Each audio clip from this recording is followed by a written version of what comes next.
Black Star Network is here.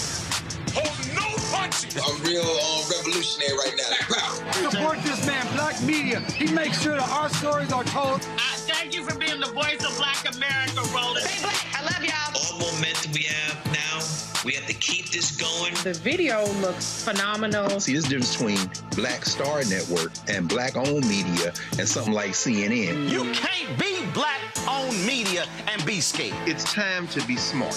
Bring your eyeballs home. You dig?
Folks, today's Thursday, April 16th, 2026, coming up on Roland Martin Unfiltered, streaming live on the Black Star Network. A tragic story out of Virginia, where former Virginia Lieutenant Governor Justin Fairfax shot and killed his wife before turning the gun on himself in a murder-suicide at their home. Tonight, we'll discuss how critically important domestic violence is, but also mental health, depression, the silent killer among especially black men. We have two black male psychologists joining us to explain why black men need to confront this severe mental health crisis, also highlighted by rising rates of depression and suicide. Civil rights groups are participating in a major RICO case in Kansas City against an all-white board accused of managing Westport's nightlife like a racist cartel. We'll talk with the attorney who filed the lawsuit, the president and CEO of the Urban League of Greater Kansas City. A jury has found that Ticketmaster and Live Nation operated an anti-competitive monopoly over large concert venues that took place in California. Morgan Harper, our economist, will explain how this verdict will impact your wallet. Health and Human Services Secretary Robert F. Kennedy Jr. loses his composure when Alabama Congresswoman Terry Sewell reminds him just how unqualified he is for his position. And in tonight's Shop Black Star Network Marketplace segment, we'll showcase loungewear for women who desire the unmistakable feeling of luxury and style. It's time to bring the funk on Roland Martin Unfiltered on the Black Star Network. Let's go. He's got whatever the miss, he's on it. Whatever it is, he's got the scoop, the fact, the fine. And when it breaks, he's right on time and it's rolling. Best believe he's knowing. Putting it down from sports to news to politics. With entertainment just for kicks, he's rolling. It's on go, roll, y'all. It's Roland Martin, yeah. Rolling with Roland now. He's funky, he's fresh, he's real, the best, you know he's Roland Martin now.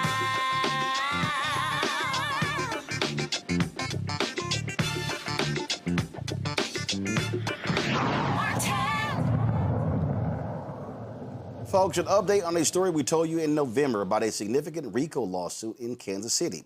The suit involves an all-white board accused of controlling a nightlife area like a racist cartel. The lawsuit focuses on a secret good neighbor agreement, which is allegedly used to exclude black-owned businesses from the area. Currently, there are no black-owned businesses operating in this particular district in Kansas City. A coalition of prominent civil rights organizations, including the NAACP and the Urban League, has come together to file an amicus brief on behalf of the plaintiffs. Joining us now, attorney Cecilia Brown, who filed the lawsuit, and Gwen Grant, president and CEO of the Urban League of Greater Kansas City. Glad to have both of you here. All right, Cecilia, so walk us through this here. What this area of town, is this an entertainment district? What is it about this area? And so tell us about that first. Absolutely. Hello again, Roland, and hello, Gwen. So nice to see you. Yes, so the Westport District is an entertainment district, one of three in Kansas City. Happens to be most popular amongst like the younger crowds, where the other two are reserved for kind of shopping and more restaurant or concert venues. This one is mainly geared toward the younger crowd. And this is where a lot of Black people have gone to patronize and try to enjoy themselves. Okay, so how long has this been in existence? So Westport District has been in existence as many things, right, for a very long time. So it wasn't always this entertainment district. At one time, it was actually a place that bought and sold enslaved Black people. One of the buildings that enslaved Black peoples were bought and sold in is still standing to this day. And it's now the name of the building is Kelly's.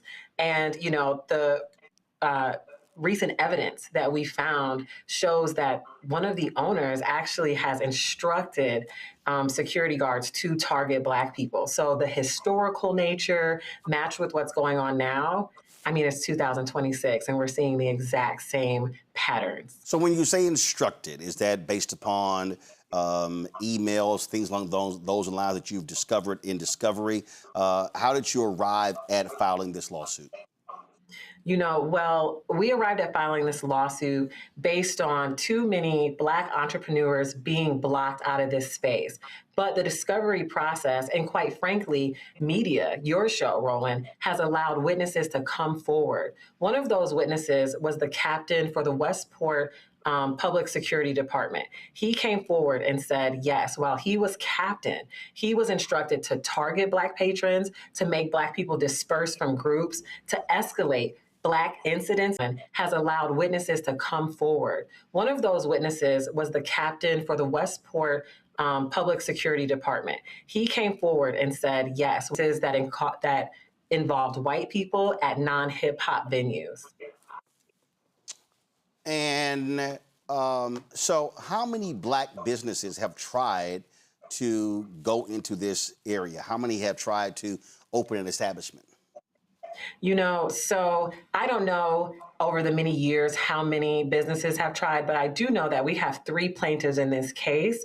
And surprisingly enough, Roland, we actually filed a 3rd amended complaint in March of this year because what we found, we've added another claim of civil conspiracy because what we found was that these business owners were reaching out to Black entrepreneurs and basically trying to get them to conspire to now take over leases in this area in order to refute the discrimination charges that we have.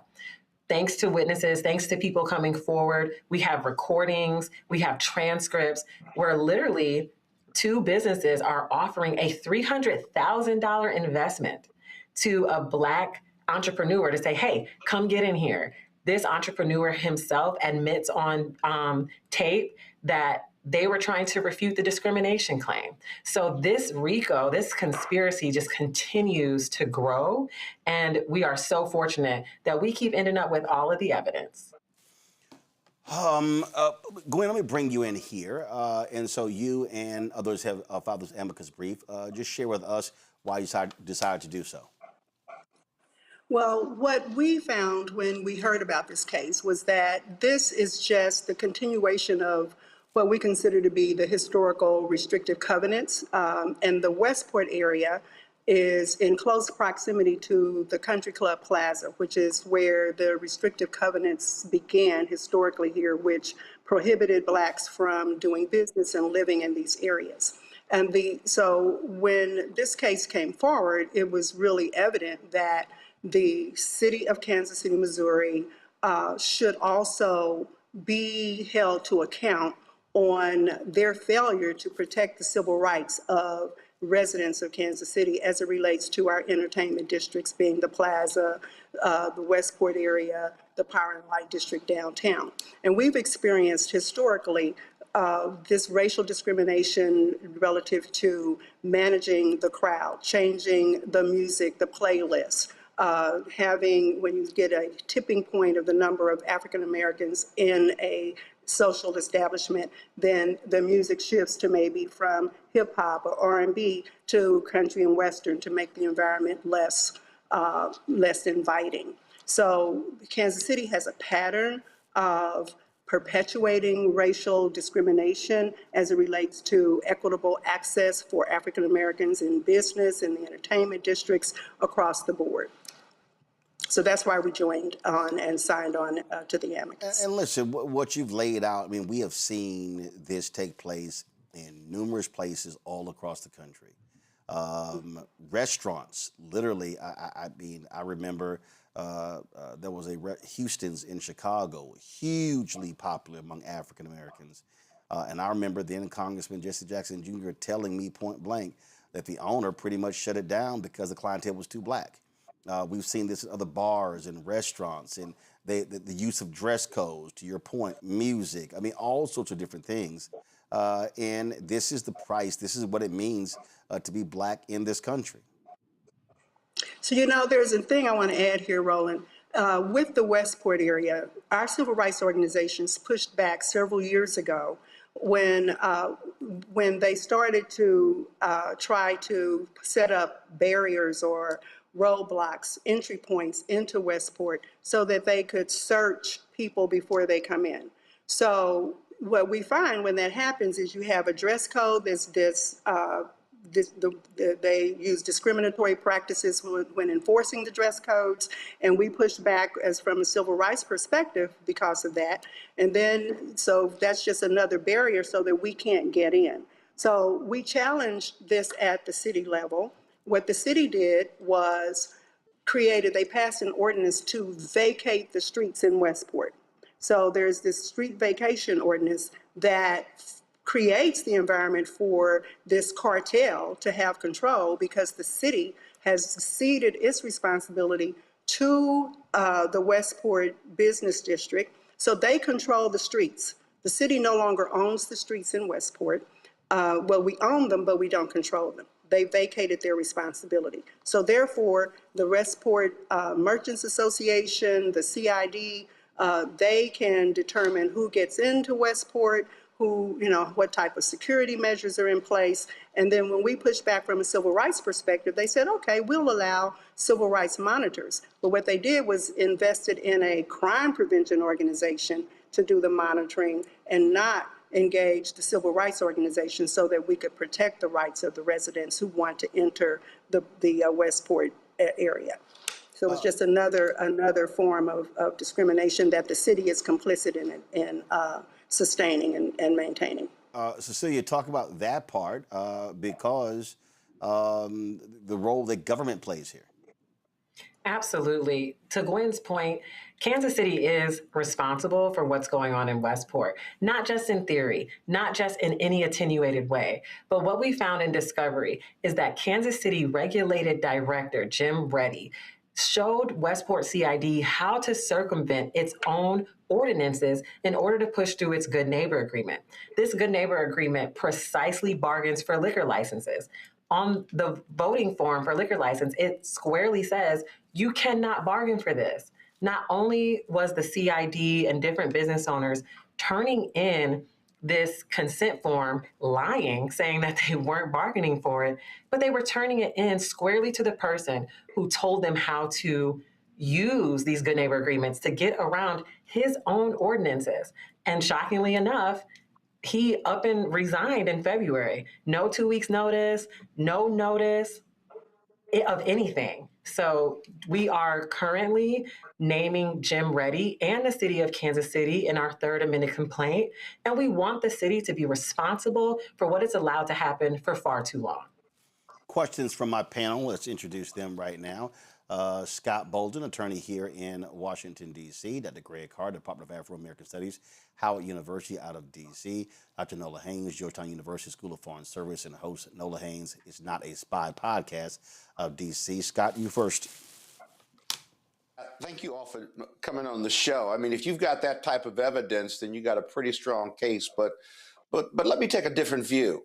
It seems to me that on the conspiracy piece, I mean, the powers that be, or those organizations that are trying to keep Black organizations out from opening businesses in that district, if they're offering $300,000 to Black businesses to come in, whether it's to fight the lawsuit or not, isn't that positive? Isn't that kind of what you ultimately want, and maybe the beginning of a settlement or resolution discussions in regard to those who are part of your lawsuit? Thank you for your question, Scott. You know, from where we're sitting, it's not a positive thing, because what they did was they offered $300,000 to a convicted child predator to come in and follow their rules, to continue to perpetrate the discriminative practices that they already have. Someone that they knew that they could have under their thumb because of his criminal record. And so the evidence has shown a lot. And in this way, you're not actually allowing for free trade and free business. What you're doing is you hiring a house Negro to do what you want to do and to be the mask of, we're not racist. Right. Well, but you need racial intent in your lawsuit. For example, to the other guest on, keeping Black people out of Westport, wouldn't you agree that as long as the rules are race neutral versus racially offensive, isn't that okay for the government or even an agent of the government to put those rules in place, such as no jeans, no hats, no, I don't know, jewelry, whatever would be race neutral? What's wrong with that? The rule could be race neutral. The execution of the rule is where the problem comes into place, and that's where we step in. Okay. It's how the rule is applied differently to blacks than it is to whites, and that was the problem that we anticipated would occur when they vacated their responsibility under federal law to protect the civil rights of their residents. They abdicated that responsibility to the merchants, and therefore the merchants have the power to do whatever, enforce their rules however they see fit. So it's not the rule, it's the execution. All right, I'm done being devil's advocate. I'm sorry. Greg. It's all good. Greg. Thank you.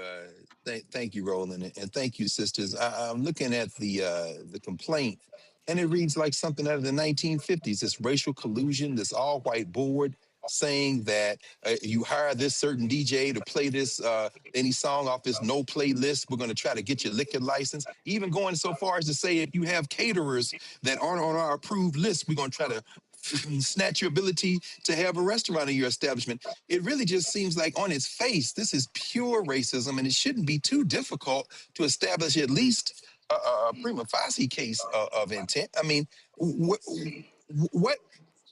social actions are you planning or thinking about doing in conjunction with the legal actions? Boycotts, or, I mean, what kind of social action could be combined with this kind of legal act to kind of continue to put pressure on these obvious racists? So we held a press conference in the area. As we get more into the entertainment that's coming, we've raised issues around, we've got the FIFA World Cup coming here in June, and we've raised issues in the media about, here we are saying to the World Cup that we're a city that, values equity and inclusion, while we have all of this racism and discrimination happening in one of our most popular entertainment districts. So as we bring people into the area, we're going to raise the, the spotlight, put more sunshine on what's happening in Westport. And we've done periodic updates in terms of the legal actions that we've taken. And we hope to be able to mobilize our young activist groups to show up in the Westport area and bring, some activism and perhaps civil disobedience to these issues going forward. Thank you. I think it's important to note that NAACP has still considers Missouri to be, we're on their no travel list as well. And so we're elevating this issue in that context as well. So the two lawyers asked their question. The political scientist, I'm going to ask a political question. So you've kind of hinted at this. I'm very curious about, you kind of mentioned this is a country club kind of energy. So the demographic in this area, is this a very strong conservative area, a MAGA area? I'm just trying to get the kind of political landscape here. It's a very affluent area. I wouldn't, I think you probably have a combination of all political affiliations in this area, but it is a very affluent area, and it is part of the historical racial dividing line of Kansas City. We often talk about the city as being like a tale of two cities, east and west of Truce, which is a street that runs through the city. And if you're living west of Truce, that's where you have affluence and, wealth. And east of Truce, that's where you have poverty and disinvestment in our areas. So it's more of that than I think it's the political climate. The thing about Missouri overall, we're in a crimson red state, very conservative. But in this particular area, you would find, a lot of, maybe I would say it's more of a progressive community. But the merchants, the people who own these businesses, don't want to see, it's very racist in that if we have black people, then they go, we're going to have a whole lot more violence. We're going to have, blight, these things, because we attract a black people to come in here and shop and to eat and to frequent the bars and other establishments. Cecilia, your final comment? Absolutely. I just would like to continue to thank you for raising this issue. As we find more evidence, we grow more and more confident. So, I know we were asked, what are we asking Black people to do? I'm not asking Black people to do a thing. I want white people to pick up arms and to stop this. And if they won't, that's when we step in. All right, then. Let me thank both of you for joining us. Keep us abreast of what happens in this case, Cecilia Brown, as well as Glenn Grant. Thanks a lot. Thank you. Thank you for having me. Folks, going to a break. When we come back, more right here on Roland Martin Unfiltered, including talking about the tragic murder-suicide out of Virginia of former Lieutenant Governor Justin Fairfax and his wife, a dentist, Dr. Serena Fairfax. It is a story that has shocked so many of us, and we will get into that right here on Roland Martin Unfiltered on the Black Star Network. MAGA Republicans ended diversity programs, cut funding for Black students, and fired federal employees. And they won't stop there. Now, they've redrawn congressional maps so that they can rig the November elections. But we have the power to stop them. By voting yes for fair elections, we have the final say on who represents us in Congress. This is a temporary measure to restore fairness. They are not backing down, and neither can we. Make a plan to vote by April 21st and vote yes for fair elections. With medicine and science under attack, I want to keep you and your family informed and healthy. I'm Dr. Ebony Hilton, and I knew at the age of 8 that I wanted to be a doctor. So I studied hard and became the first African-American female anesthesiologist hired at the Medical University of South Carolina since its opening in 1824. And I always say I was made into a doctor, but I was born to be a mom. And as a new mom, wife, sister, daughter, and friend, I understand how frightening a medical crisis can be. I care for individuals on some of the worst days of their lives, and it's my mission to provide you with a safe space to gain clarity on issues affecting your mind, body, and soul. I recognize that there are health disparities, particularly as it pertains to race, and I want to help bridge the gap between you and your healthcare providers. Join me every Thursday for Second Opinion on the Black Star Network, where each week I'll invite experts from various medical fields to share the latest health news. We'll discuss topics such as the vaccine debate, mental and sexual health, medical bias, infertility, menopause, andropause, nutrition, and aging. Together with my medical colleagues, we aim to provide you with a second opinion. Don't miss it, Thursdays only on the Black Star Network. Hi, everybody. I'm Kim Coles. Hey, I'm Donnie Simpson. Yo, it's your man Deion Cole from Blackish, and you watch Roland Martin Unfiltered. Give me 1 second.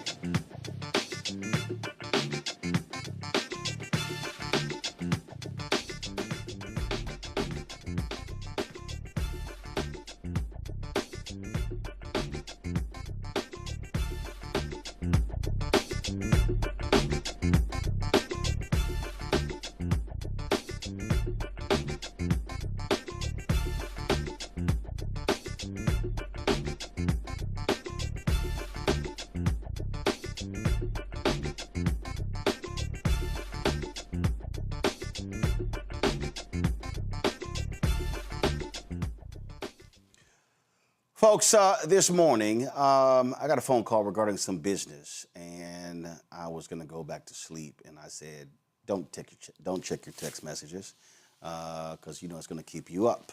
Well, I did, and I saw literally 8 to 10 different text messages that had Justin Fairfax in it. And I immediately thought, my goodness, did something happen to him? Was it an accident? What went on? And then when I opened those text messages, I saw the news that it was a murder-suicide, that the former lieutenant governor of Virginia, Justin Fairfax, shot and killed his wife, Serena, several times in their home in Northern Virginia. Police are calling it a murder-suicide.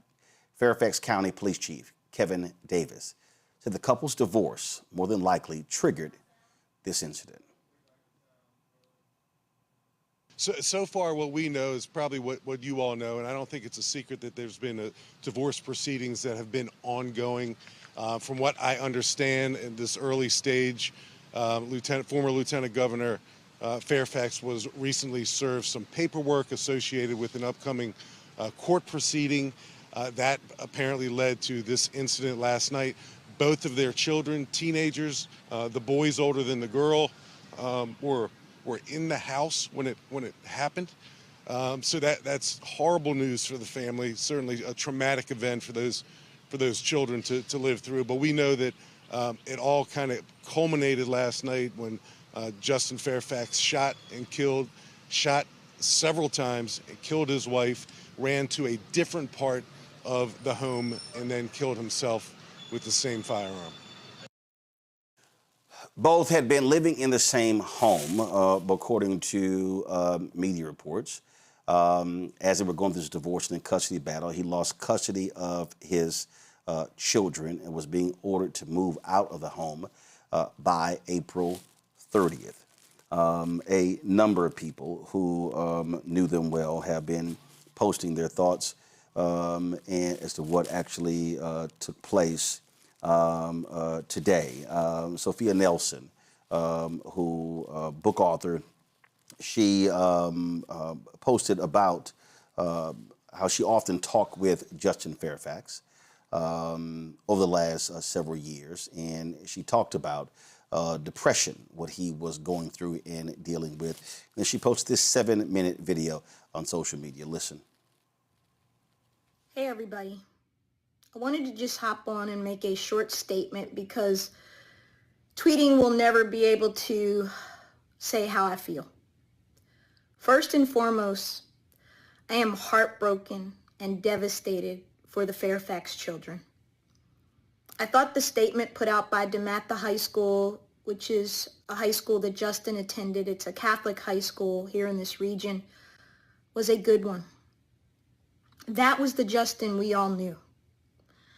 The guy full of hope and promise and gifts and possibilities for his future. All of that changed in 2019 when Justin was lieutenant governor. The second thing I want to say is Serena Fairfax, anyone who knew her knew she was an amazing woman.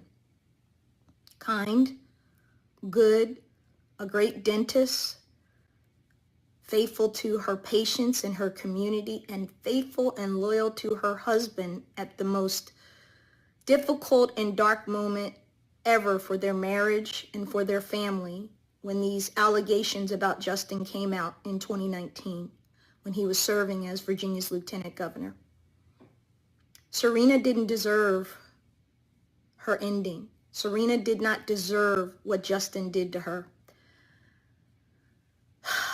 Those of us who talked to Justin as late as Monday or Tuesday of this week or were in often contact with him knew that he was depressed, knew that he was in darkness, knew that he was dealing with everything he had lost, feeling that there was no hope.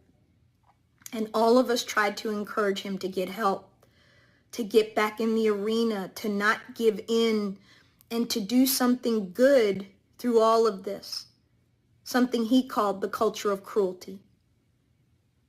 He wasn't able to turn that corner.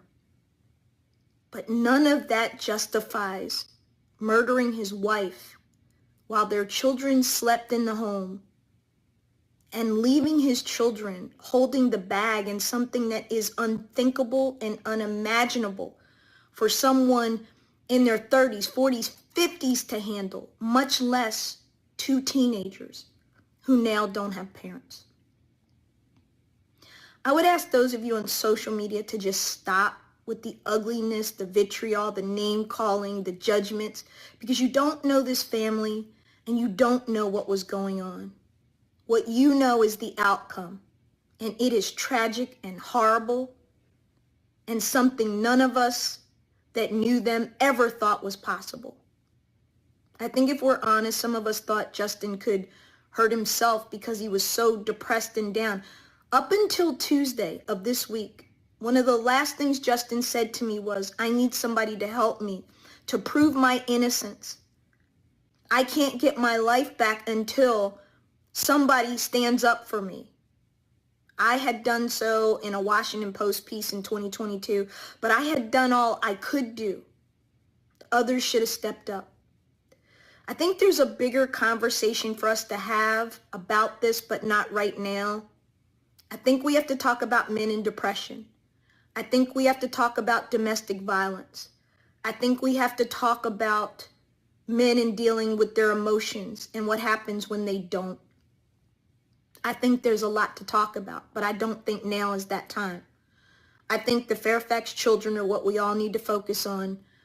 And they have two really good families in their mother's family and their father's family who will get them through this and who will love them and care about them.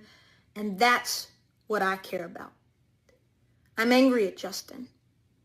I'm in shock. I'm appalled. I don't know what to say. I keep asking, what more could I have done? How did I not see this coming? We're all asking ourselves that. We're never going to get an answer. But I want to be unequivocal to those of you, again, who are really saying unkind, nasty things about those of us who knew Justin and were his friends and who loved him and cared about him and who were trying to get him on the other side of this. There is no excuse for what he did. It is unconscionable, immoral, wicked, vile. Give me words. But none of that's going to bring Serena back. And none of that's going to bring Justin back. I pray for those kids and I pray for healing for them that's supernatural because they're going to need it. Because this is one of those things that's going to be with them for the rest of their days. They lost two parents in a matter of moments in a horrific way.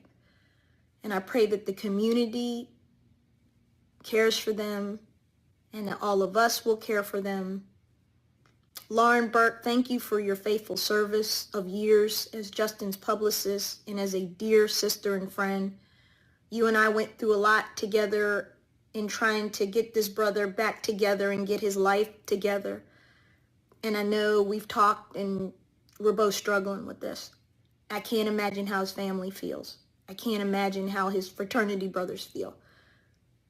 And to Serena's family and to her friends and her community and her employees, my heart hurts for you.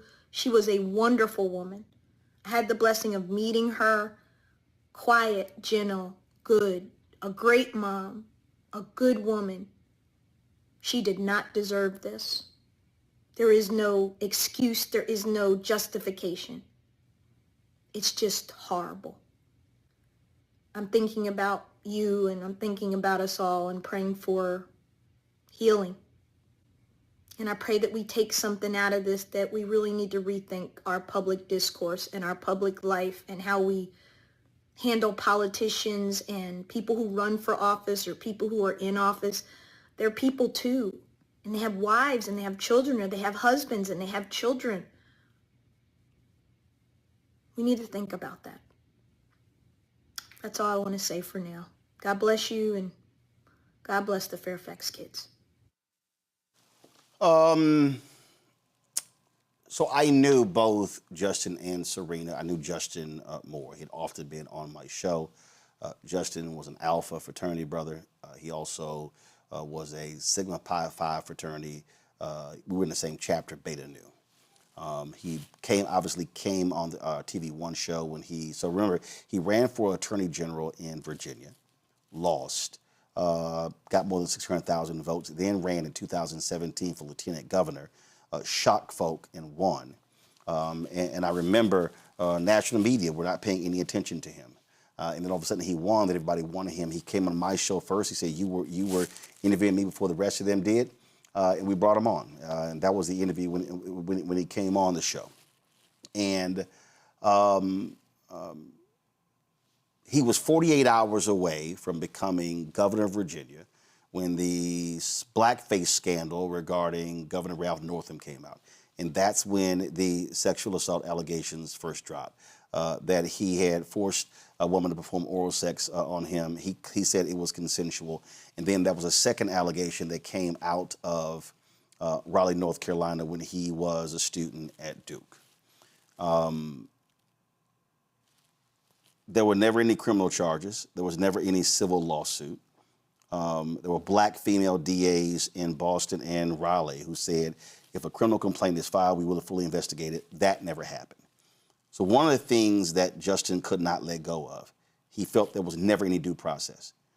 I can tell you, he came on this show to talk about it. He talked about it personally. I look back at the text messages. We last texted March of last year. His nickname for me was Legend. He would always call me Legend. Serena texted me last year. She recommended me to be the commencement speaker at Norfolk State University.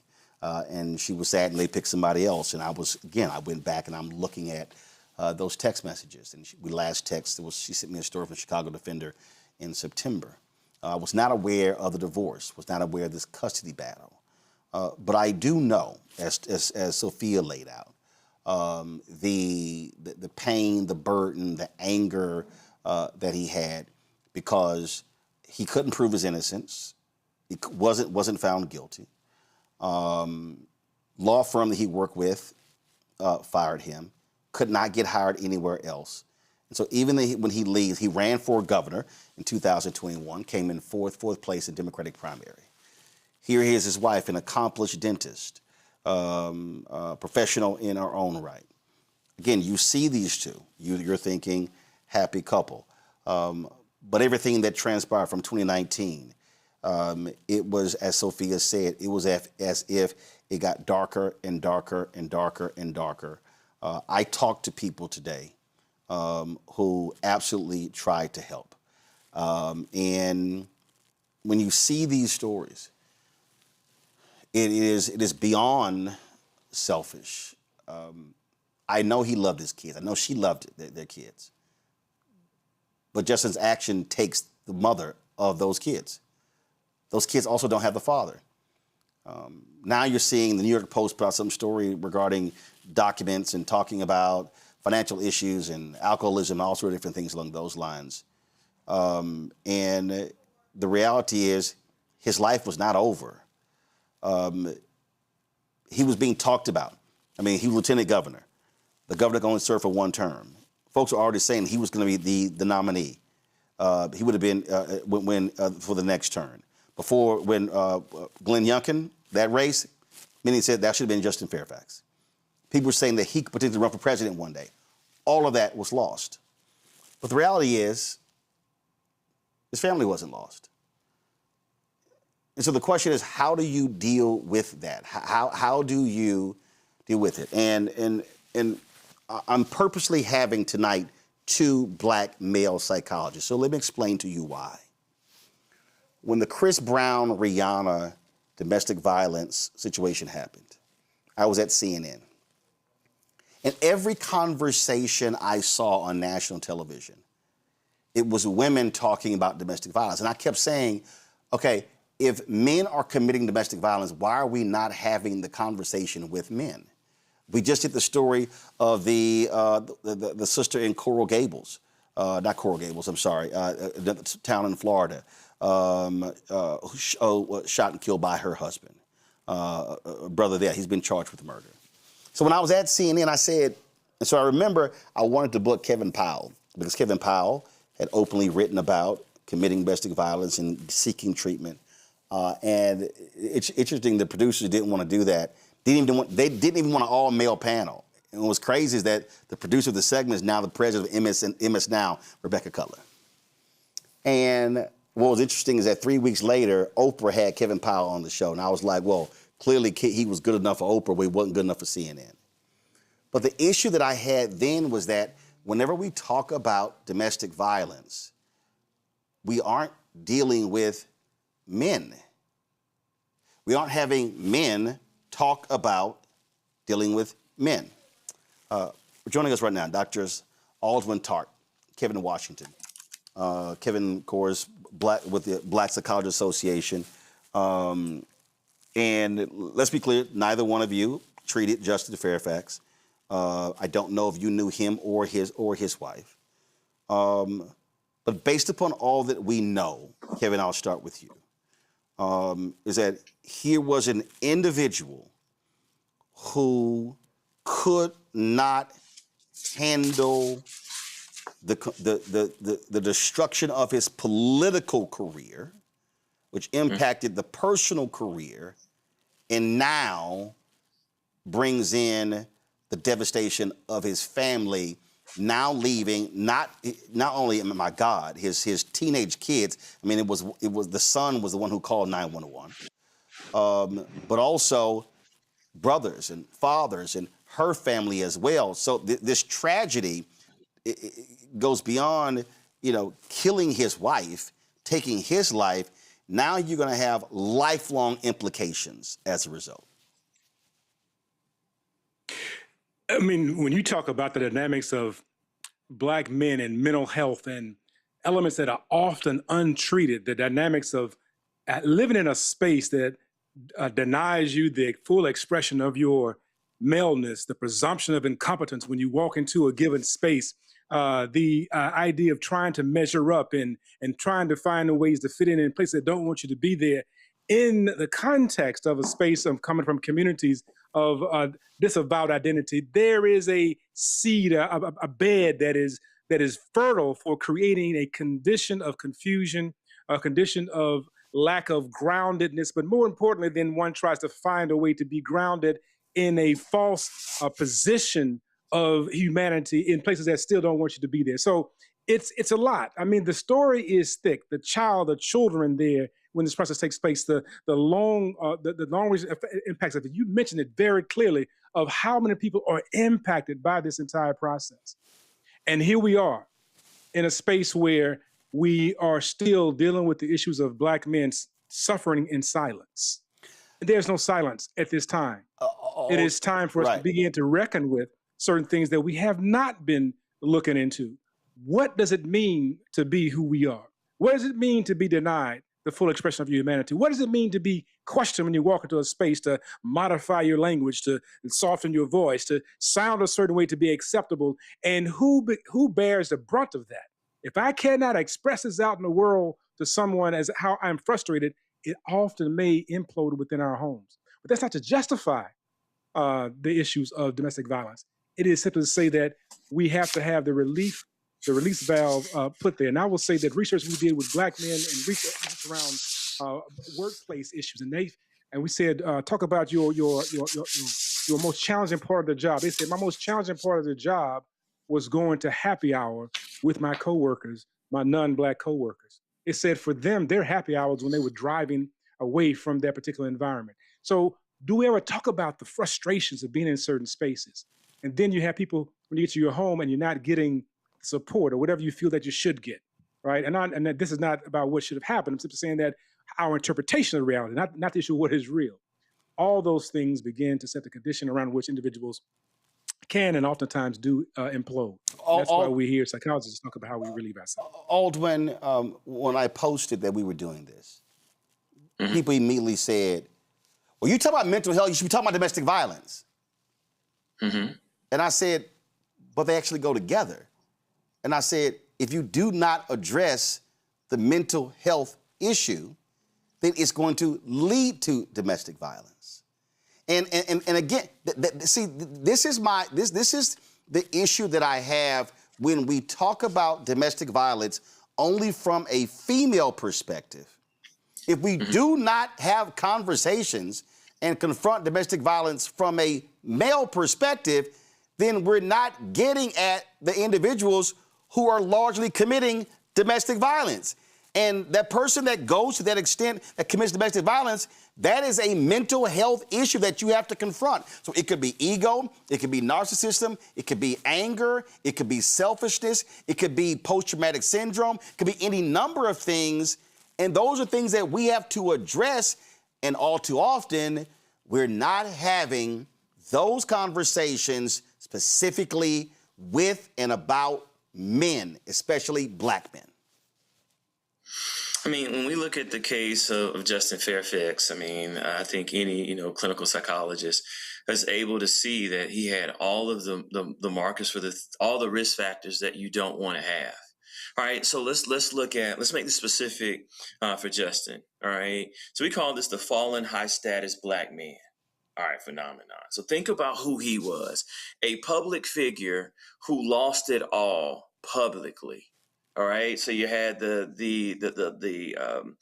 pending divorce, the pending loss of his children, what that looks like for his political career.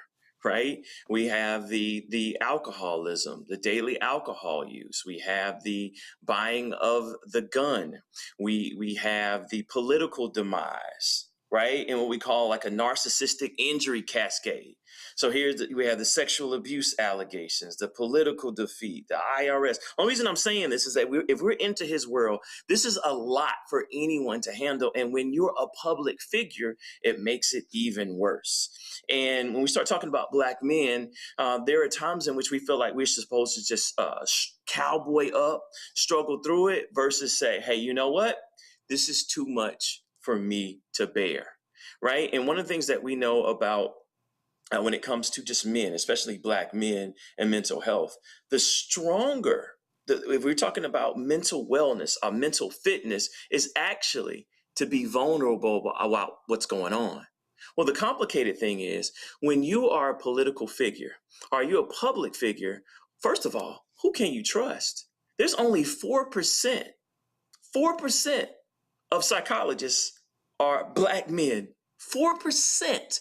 So who could he go to and trust? 2, did he even want to go? A lot of times men would say, hey, that makes me weak. If someone found out I was seeing a psychologist, would that disqualify me as mentally stable or mentally strong or able to govern? So there were a lot of things that were working against Justin. Right now, I did not know him personally, right? But when we start looking at this persona and we look at it specifically, when we look at suicide rates, believe it or not, suicide rates are higher among political figures, police officers, pastors. Why? Because if you're the helper, if you're the fixer, who do you go to get fixed? And then if we compound this, all right, with actually having a gun and having intimate partner conflict, raises the chances of homicide and suicide by about 500%. All right. So when we start looking at, the policies of these states and really keeping people safe and keeping families safe, the access to a gun without a mental health evaluation, right? Not being able either to access or maybe his reluctance to access care for depression, alcoholism, partner relational conflict. This is how a clinical psychologist would code it. And then work stress, and then conflict with his children as far as whatever the custody is. That's a lot for anyone to deal with. So when we look at this, Black men absolutely have to sit down and talk and be vulnerable and say, this is too much. Why? Because when we express it, we can actually decrease some of the stress that we're under so that we don't get to a point to where suicide, homicide becomes a viable option because someone is depressed. Just a point of clarity, because I know people are going to say this. All domestic violence is not necessarily linked to mental health. There are some people who are just who don't have any mental health diagnosis when it comes to domestic violence. That is just a mindset that they have, right? But there are also others that in this case, where there's comorbid depression, alcoholism, political devise, public scrutiny, conflict with the courts, right? And then ongoing stress that becomes intolerable. And Kevin, and this is, I guess what really bothers me, I've been looking at a lot of these comments. Monster, evil. But first of all, anyone who chooses to turn on their spouse and kill them, that is beyond deplorable. And then kill yourself in a home with your children. Yet when we start examining all of these things, Aldwin laid it out, this, and you as well, in terms of being this high achiever. I mean, here was someone who ran for attorney general, who was a U.S. attorney, went to Duke, Columbia Law School, body man for Senator John Edwards when he ran for president, who clearly, I mean, I remember it vividly. He wins in 2017, and he's called one of the stars of the Democratic Party. You can only be a governor with one term in Virginia. Oh, he's going to be the nominee in 2021. He's 48 hours away from becoming governor. Allegations then drop. And I can say this because I know of the conversations we had. What drove him crazy, was so angry, is that he couldn't prove his innocence, nor was he found guilty. And so he was sort of stuck in this no man's land. But he was like, I want the FBI to investigate. I want there to be, I want somebody to, he wanted absolution, never could receive it. Loses the job. Now all of a sudden, you're going through a divorce. Now you're in a custody battle. Now you're ordered to leave the house and you lose custody of the children. Kevin, is that a person who goes, I've lost all of this, now I'm losing the two things that I still had, that was a wife and family.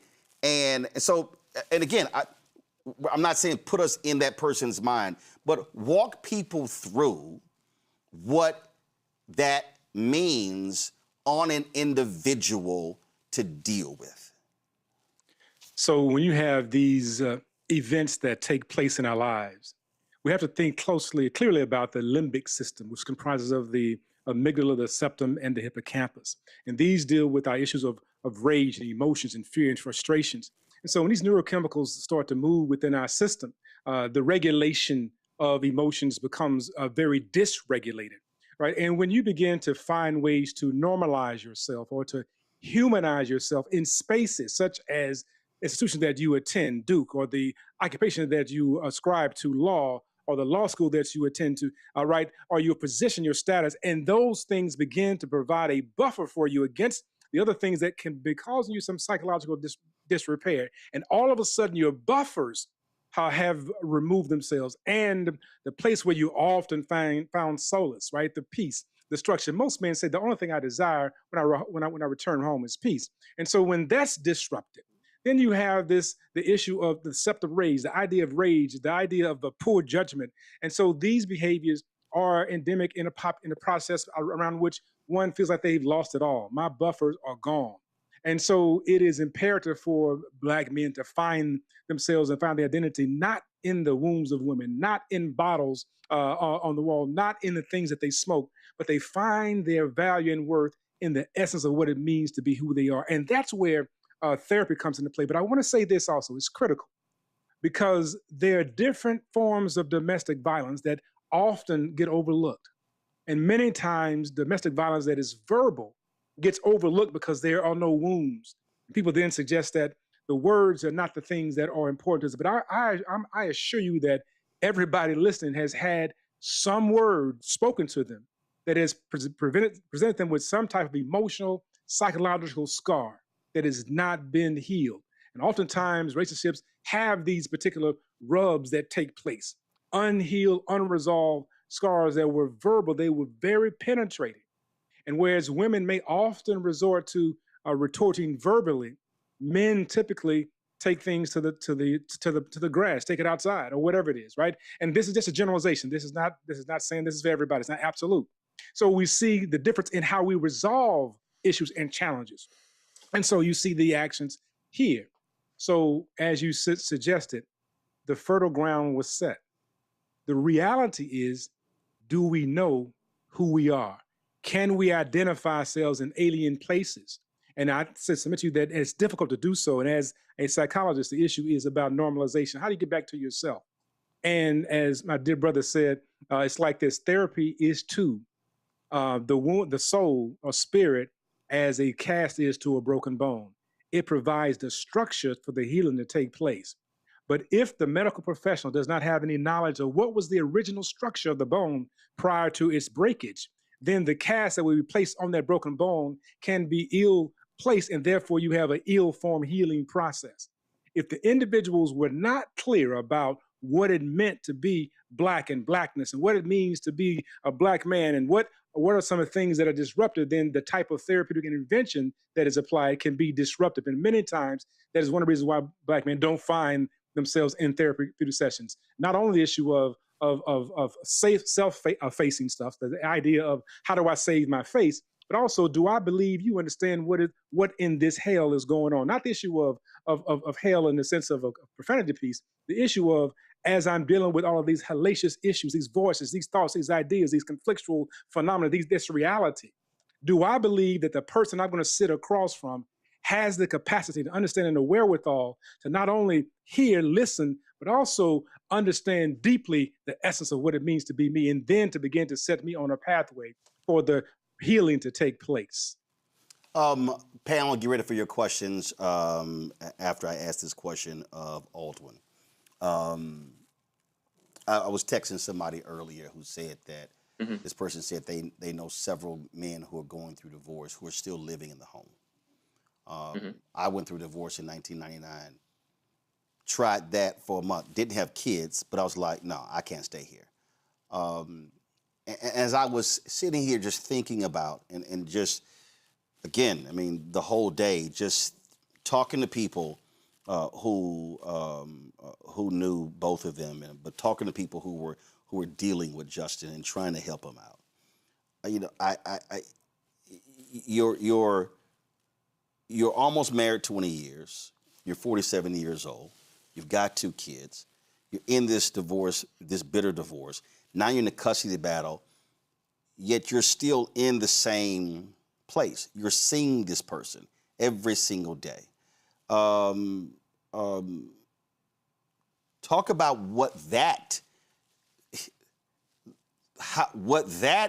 is like every day. And then, of course, we find out that he was ordered out of the home by April 30th and also losing custody of the children and the impact that has on someone who is already in an extremely fragile state. I mean, well, first of all, Roland, Justin is your friend, all right? And so you have to honor him, you know. On the other end, we have to accept accountability, right? And so this is what I mean, all right? I want to respect. He lost custody of his children, right? That means that a court looked at this and said it's not safe for him to be around his children. He had a handgun, depressed, drinking alcohol, right? And has the means to get therapy. Now, Kevin will tell you, we're not hard to find. All right. And if people were trying to reach out to him, and you know this, Roland. We're not hard to find. But what I'm trying to do, I'm trying to get that brother to understand the scene that's being set and how you need to remove yourself from a situation and be somewhere so you can begin the healing process. And that was a book I read when I was in a divorce. It was called A Divorce is Like a Living Death. And so this is what we have to get men. We need men to be thinking about this, but also brothers around them also helping them to understand that if you're staying in that place, knowing the condition that you're in, it's gonna go one direction, and it's not a good one. So how do we do that? One, right, so the Bible says, all right, plans fail due to lack of counsel, but with many advisors, they succeed. See, what I did was reframe counseling as something that you get as a strength, all right? And when we're a strong man, and you look at Justin, is there anyone stronger? We look at a persona of strongness. A lot of times we'll push back with getting help because it's an indication that we're weak, all right? And I see where you're going, Roland. Because our culture has called it weak. Our culture is saying, oh, man, you weak, you ain't weak. Suck it up, suck it up. That ain't what a man do. What you're saying is like, no, getting help is actually, that's... Because you don't enter your family. Because a real man has to protect his family. And I'm talking about real men, not saying Justin wasn't, but I'm talking about the male ego, right? We're here to protect emotionally. And so that means that I can bleed out on my family, right? Or I can say, hey, you know what? I'm going to go get well. This has been a lot on me. And my wife, my kids don't deserve for me to handle this in a way that's dysfunctional. right? So where I get to a point to where the court has to decide whether I'm fit to be in the home, to where the divorce gets so bitter and we're staying in there and the kids are watching this on a regular basis, right? So the manlier thing to do is to be vulnerable and say, I'm not going to let what's going on in my life, right? And he certainly had a lot of stress, right? Just to say the least. He had multiple compounded stress in the public eye while going through privately, going through hell, right? But also refusing therapy. So every man watching out here that thinks that we can lone wolf, or the strong thing to do is to suck it up, or don't cry. The stronger man says, you always default to the thing that's harder. If I'm talking to men, is it easier to drink and act like everything's okay and be silent, or is it harder to sit down in front of a psychologist or a therapist and say, my life is falling apart? I feel unjustly accused. I'm losing everything. I've publicly fallen in front of someone. I was once deemed to be one of the strongest Black men in the country, and now I can't even keep my family together, my reputation together, right? And I'm losing access to everything that I know. Now, what if he was able to be vulnerable and talk to a mental health therapist, to be able to vent, then to be able to get diagnosed with depression, then being able to get coping skills that don't involve alcohol, right? Then being advised, hey, you buying a gun is the worst thing that you can do if you ever want to have custody of your kids. Right. And it's the absolute wrong thing for you to do to not only keep yourself safe, but your wife safe and your family safe. Right? He could have even been hospitalized. He could have done day treatment. He could have gotten medication, right? Now, I know we think, I don't want to do those things. But think about if he would have addressed his mental health issues, his feelings in a proactive, productive, and healthy way by putting himself in the care, not only of one, because like Kevin would say, he would have had multiple doctors, a psychologist, a psychiatrist, a primary care physician, right? He would have had multiple resources that would have helped him to potentially be here without harming himself and family. So men, as you're listening, vulnerability is a strength, because then you can name it. And when you can name it, I'm depressed. And there are men out here, and I want to see the comments. There are men out here that said they're depressed. Right? I used to work for the NBA, and one of the campaigns that they did to get men to shift to depression being manly is to get men that men respect to say, I was depressed. Kevin Love, I was depressed. Paul Pierce, I feel anxious. Right? Marquise Morris, I was depressed. So when we start looking at this as Black men, we're under a lot of pressure, and he was certainly under compound stressors for a long time. I really wish and pray, all right, if there's anything that can be learn from this, from the broader mental health community, is that as men, we have to sit down and talk about our pain so that we can heal and not hurt those we're tasked to protect. And the reason I was, again, pushing that way, as I was thinking about, the reality is I know lots of sisters, and I know when sisters get together, conferences and whatever, and I've been very critical of a lot of male conferences where it's quite superficial, it's not deep, not deeper than mustard on a hot dog, where you're not dealing with real, true feelings. And the thing that's also so frustrating to me is that I know the conversations as an alpha that we've had in our brotherhoods, when brothers are actually communicating. And Justin was a part of 2 male organizations, but that brotherhood existed. And so the reason brothers are watching, meaning adult brothers are watching, college brothers are watching, teenage brothers are watching, and I need them to understand that we have a role, because there are things that we need to be watching for and listening when our homeboy is talking, when we're at the basketball court or on the golf course, to understand that that pain that a person is enduring, they may be trying to cover it up, but we also, for lack of a better phrase, need to be first responders in pushing them, bruh, how you doing? And not just, yo, I'm good, and not accepting, I'm good. Let me go to my panel. Scott Bolden, you're first with a question. Yeah, thank you, Roland. Justin was in our same fraternity, Sigma Pi Phi. He was a political friend. The Justin I knew was a fighter. He came to me professionally for what, Roland, you just said, was to find vindication, his due process. When I say he was a fighter because he wanted to sue the two women in the middle of this Me Too movement because he had lost everything that you all have talked about. We weren't retained. I wasn't retained for that lawsuit. Can't remember whether he ever filed that lawsuit. But he was a fighter, but it was a deeply seated loss for him.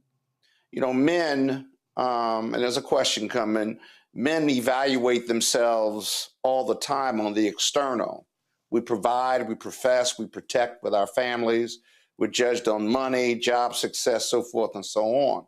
But the one part I'd love to hear your comments on from both doctors is, it's for me to get to you and to say, this is going to help me, right? I've got to be convinced as a man that you can help me.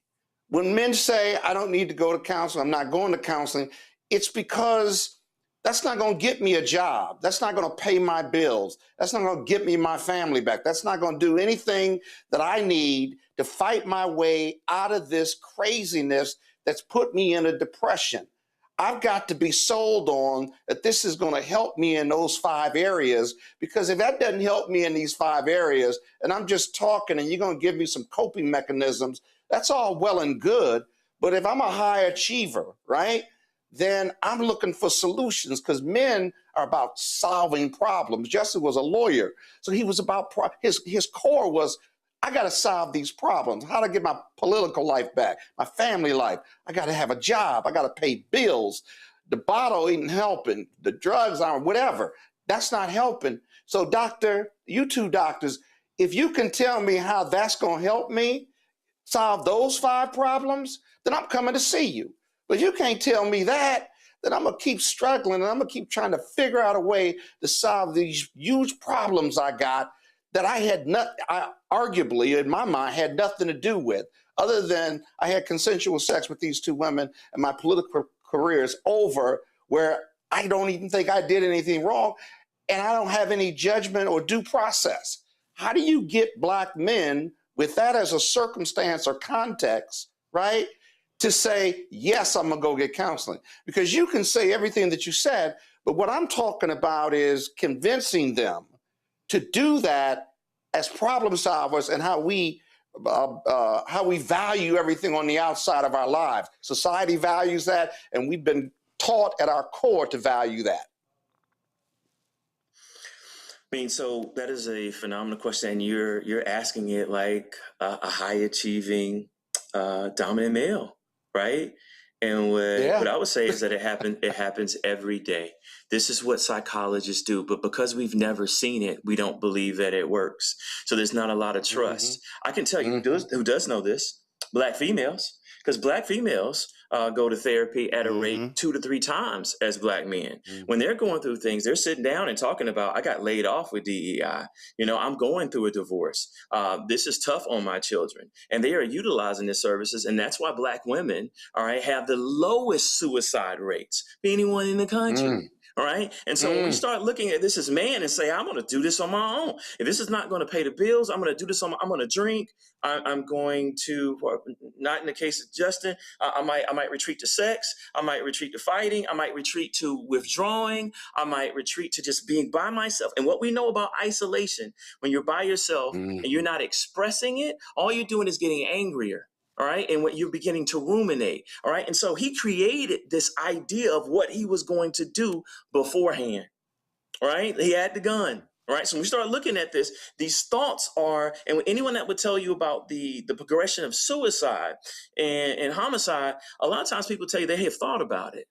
Right. This is why a lot of states don't allow you to be able to get a gun without a mental health. In fact, Alwyn, he had said that to several people. Yeah. So when we look at it, so the benefit here is, and this is where the see, right? You have to actually see it, right? So when you sit down and say, you know what, I feel stressed. I don't know what's going to happen in my life. And you are vulnerable, all right? That is a form of self-expression that is actually decreasing your level of stress, right? This is why we vent. So when we start talking about the treatment model, Kevin will tell you, part of it is communicating and expressing so you can express versus suppress. See, when you suppress all these emotions and you act like everything's okay, Roland, you going off at people at work. Kevin's going off at people at work. I'm nasty towards my wife. I'm quick tempered. Right? Why? I'm really stressed. And my emotions, there's a book called The Body Keeps Score. My emotions are keeping score, that everything is crumbling around me. Right? But if I can't express that in a safe space, well, I don't even have to trust a therapist. I can just trust that they tell my business, they can sue. So this is the safest place for a Black man to be, because we can't talk about publicly.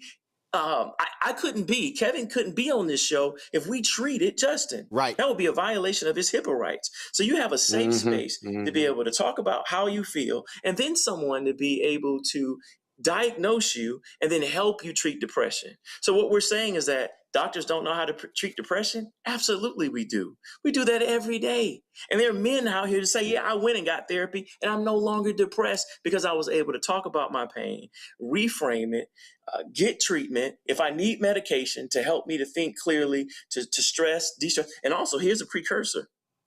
Men who do not sleep that's the number one predictor of suicidal ideation is people who have not slept for a period of 1 month to 3 months consistently, because sleep deprivation drastically changes, all right? Your mood and your ability to think clearly.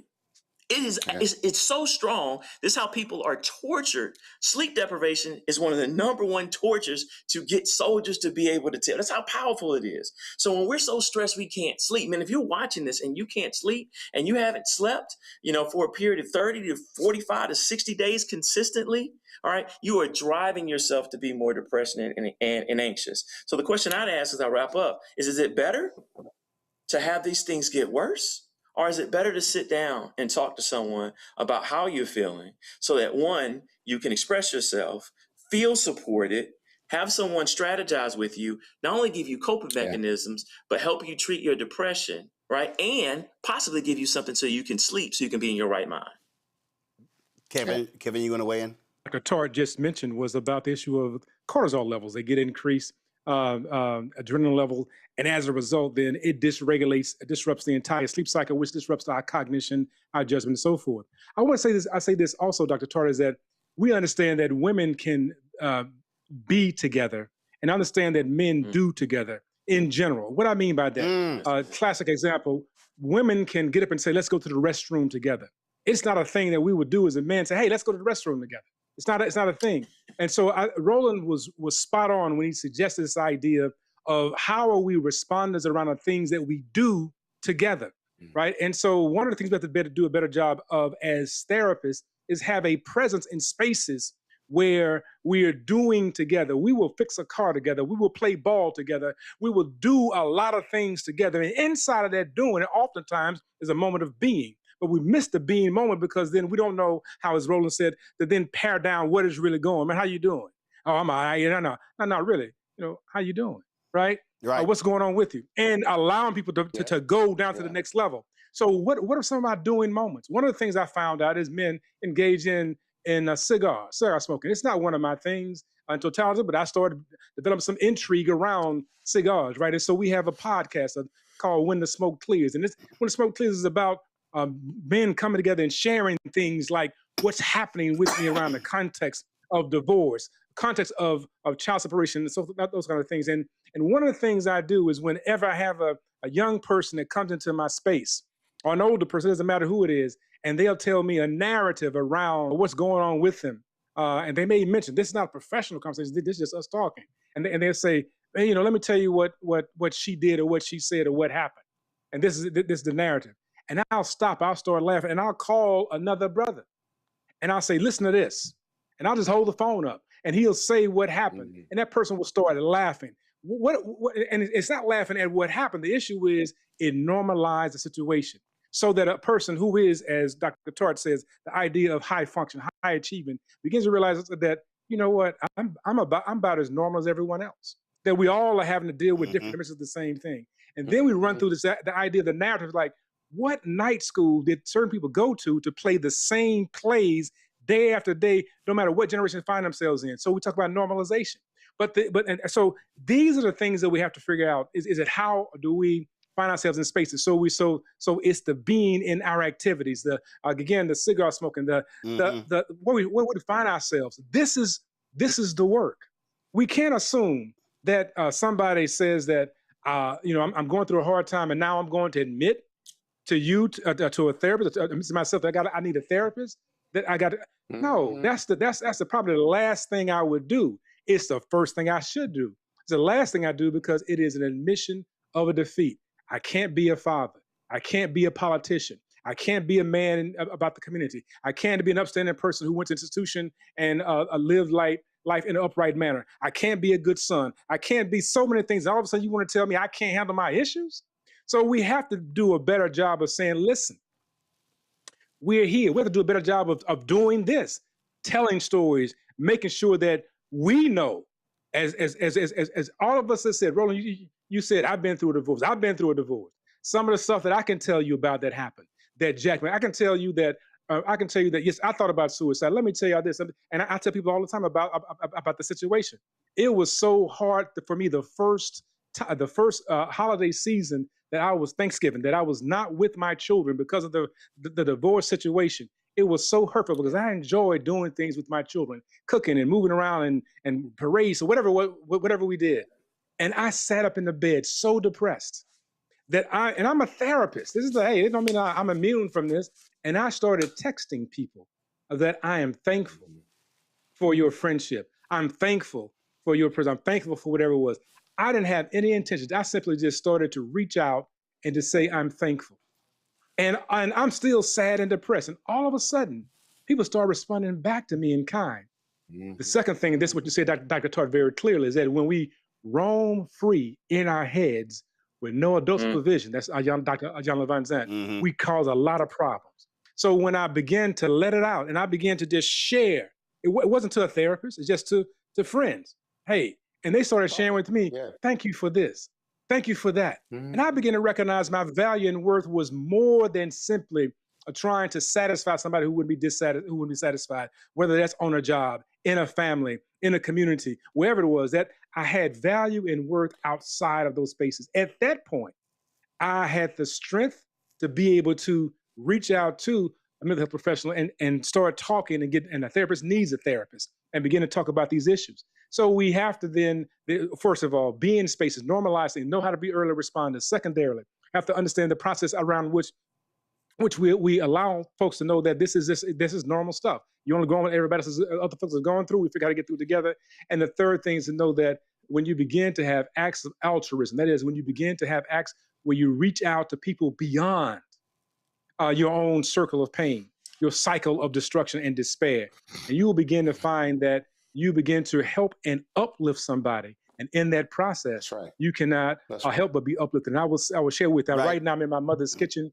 My mother died February 15th. And so we're here getting some things together. That's part of the reason why we're in a different location. But I wanted to say that one of the things that she always reminded me of is that she says it is difficult to help somebody else without helping yourself in the process. She says always know how to extend beyond your own hurt and pain. One of the things that and Nola's going to ask the next question before I go to her, when you were talking about that something that we have to recognize is that while we are going through our stuff, sisters are having to deal with us going through our stuff. And so here is Serena having to deal with all of his stuff and still being high functioning at her job as a dentist and still taking care of their children. So again, you going through your stuff, you're not by yourself. Kevin talked about, listen, I went through a divorce. I didn't have kids. So I didn't have that. So when it was over, it was over. I didn't have anything else tying me to that person. When you have kids, you do. And we talk about how we just don't want to confront stuff. I remember I went to it was a men's conference, and I had a work retreat that Friday, and so I didn't get to the retreat until Saturday around 4 p.m. And when I arrived, they said, it was a play date. Guys were out, and they were at, there was a church retreat. They were fishing, playing basketball, doing whatever. And so came back for dinner, and then we had this evening service, and I'm sitting there, and I'm sitting in the back, and then probably about an hour in, I see them bringing in sandwiches and some other stuff. And I'm like, what's going on? They said, oh, you know, we got food and games. I was like, hold up. Y'all played all day. We had dinner. And we in here about an hour and a half. Then we about to play again. And so I stood up and I was like, I said, I know a lot of y'all brothers and some stuff y'all are personally going through. And this probably, my divorce had probably been finalized a month or two. I said, I know y'all going through some stuff.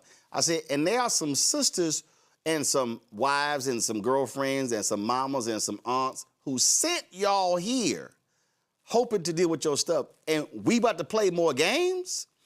I never even checked into my hotel room. I just actually went back home. And so one of the criticisms that I have oftentimes is that to the point that, Kevin, when you said being and do, that brothers, when we get together, we are playing games, we are doing activities, but ain't no conversing going on. We ain't going deep. And we had a brotherhood reunion at Texas A&M a number of years ago. And I remember the young brothers said, hey, man, so the AKs are coming by and our girlfriends coming by. And the brothers looked at each other, they were like, hold up, that's not what a brotherhood is. And we said, hold up, turn the music off. First of all, tell them they can't come. And we ended up having a brotherhood. We said, we need to show y'all what a brotherhood is. And a brotherhood is an intense, emotional, spiritual thing. We were there from 8 p.m. to 7 a.m. And it was about dialogue. It was about, trusting in the safe space. And so that's what we have to deal with. And so, again, I know there's some people who are upset, who are like, well, they wanted me to focus on some other stuff. They said, well, you can't just be focusing on Justin. I said, but I got to focus on the person who committed the crime. I got to focus on the person who committed the murder. And then in order to deal with, because I'm trying to keep other brothers from doing murder-suicides or beating their wives or girlfriends. And so we need to get to the root of what men are going through so we're not having these conversations. And there's no disrespect to sisters, but the conversations like this cannot be all female-driven. We have to confront what these men are dealing with and what they are unwilling to talk about, share, get therapy, because if it's a continuing problem, then we got to figure out why it's a continuing problem. And I think we fundamentally believe is that we're not having the dialogue. And as I said, we're not being first responders, being attentive to our brothers and our cousins, and when they call us and the sighing on the phone and you can feel the heaviness, and then we just excuse it as, oh, he tired. Nah, it's some other stuff. Nola. You're right. I mean, it's really quickly, well, 1 second. I want to go to Nola, and then I still have Greg. Nola, go. Thank you. This is a heavy conversation. And also for the audience, we're going to move Morgan to tomorrow in our Shop Black Star Network because I wanted to give this more time to breathe. Nola, go. So, Scott, got to push back because I'd argue that women as chief problem solvers, we seek help because you can't walk around injured. That helps no one. But my question is this. I teach on a college campus, and there is an uptick in accommodations. And I'm listening to this conversation very carefully because all of this impacts all of us, right? It impacts the family, it impacts friends, it impacts everyone. I didn't know Justin, but I met him several times, but I didn't know him, and I'm sitting here in shock. So I can't even imagine the people that were close to him, how they're feeling right now. So we're having this conversation about diagnosing the problem. What are some of the fixes? What are some of the movements to get men interested in therapy, which I know for a fact the last 3 years of my life have been a complete living hell, and without my therapist, I wouldn't be here. So I know how important therapy is, right? So what is the movement here? Because it isn't just impacting the kind of man that Justin was.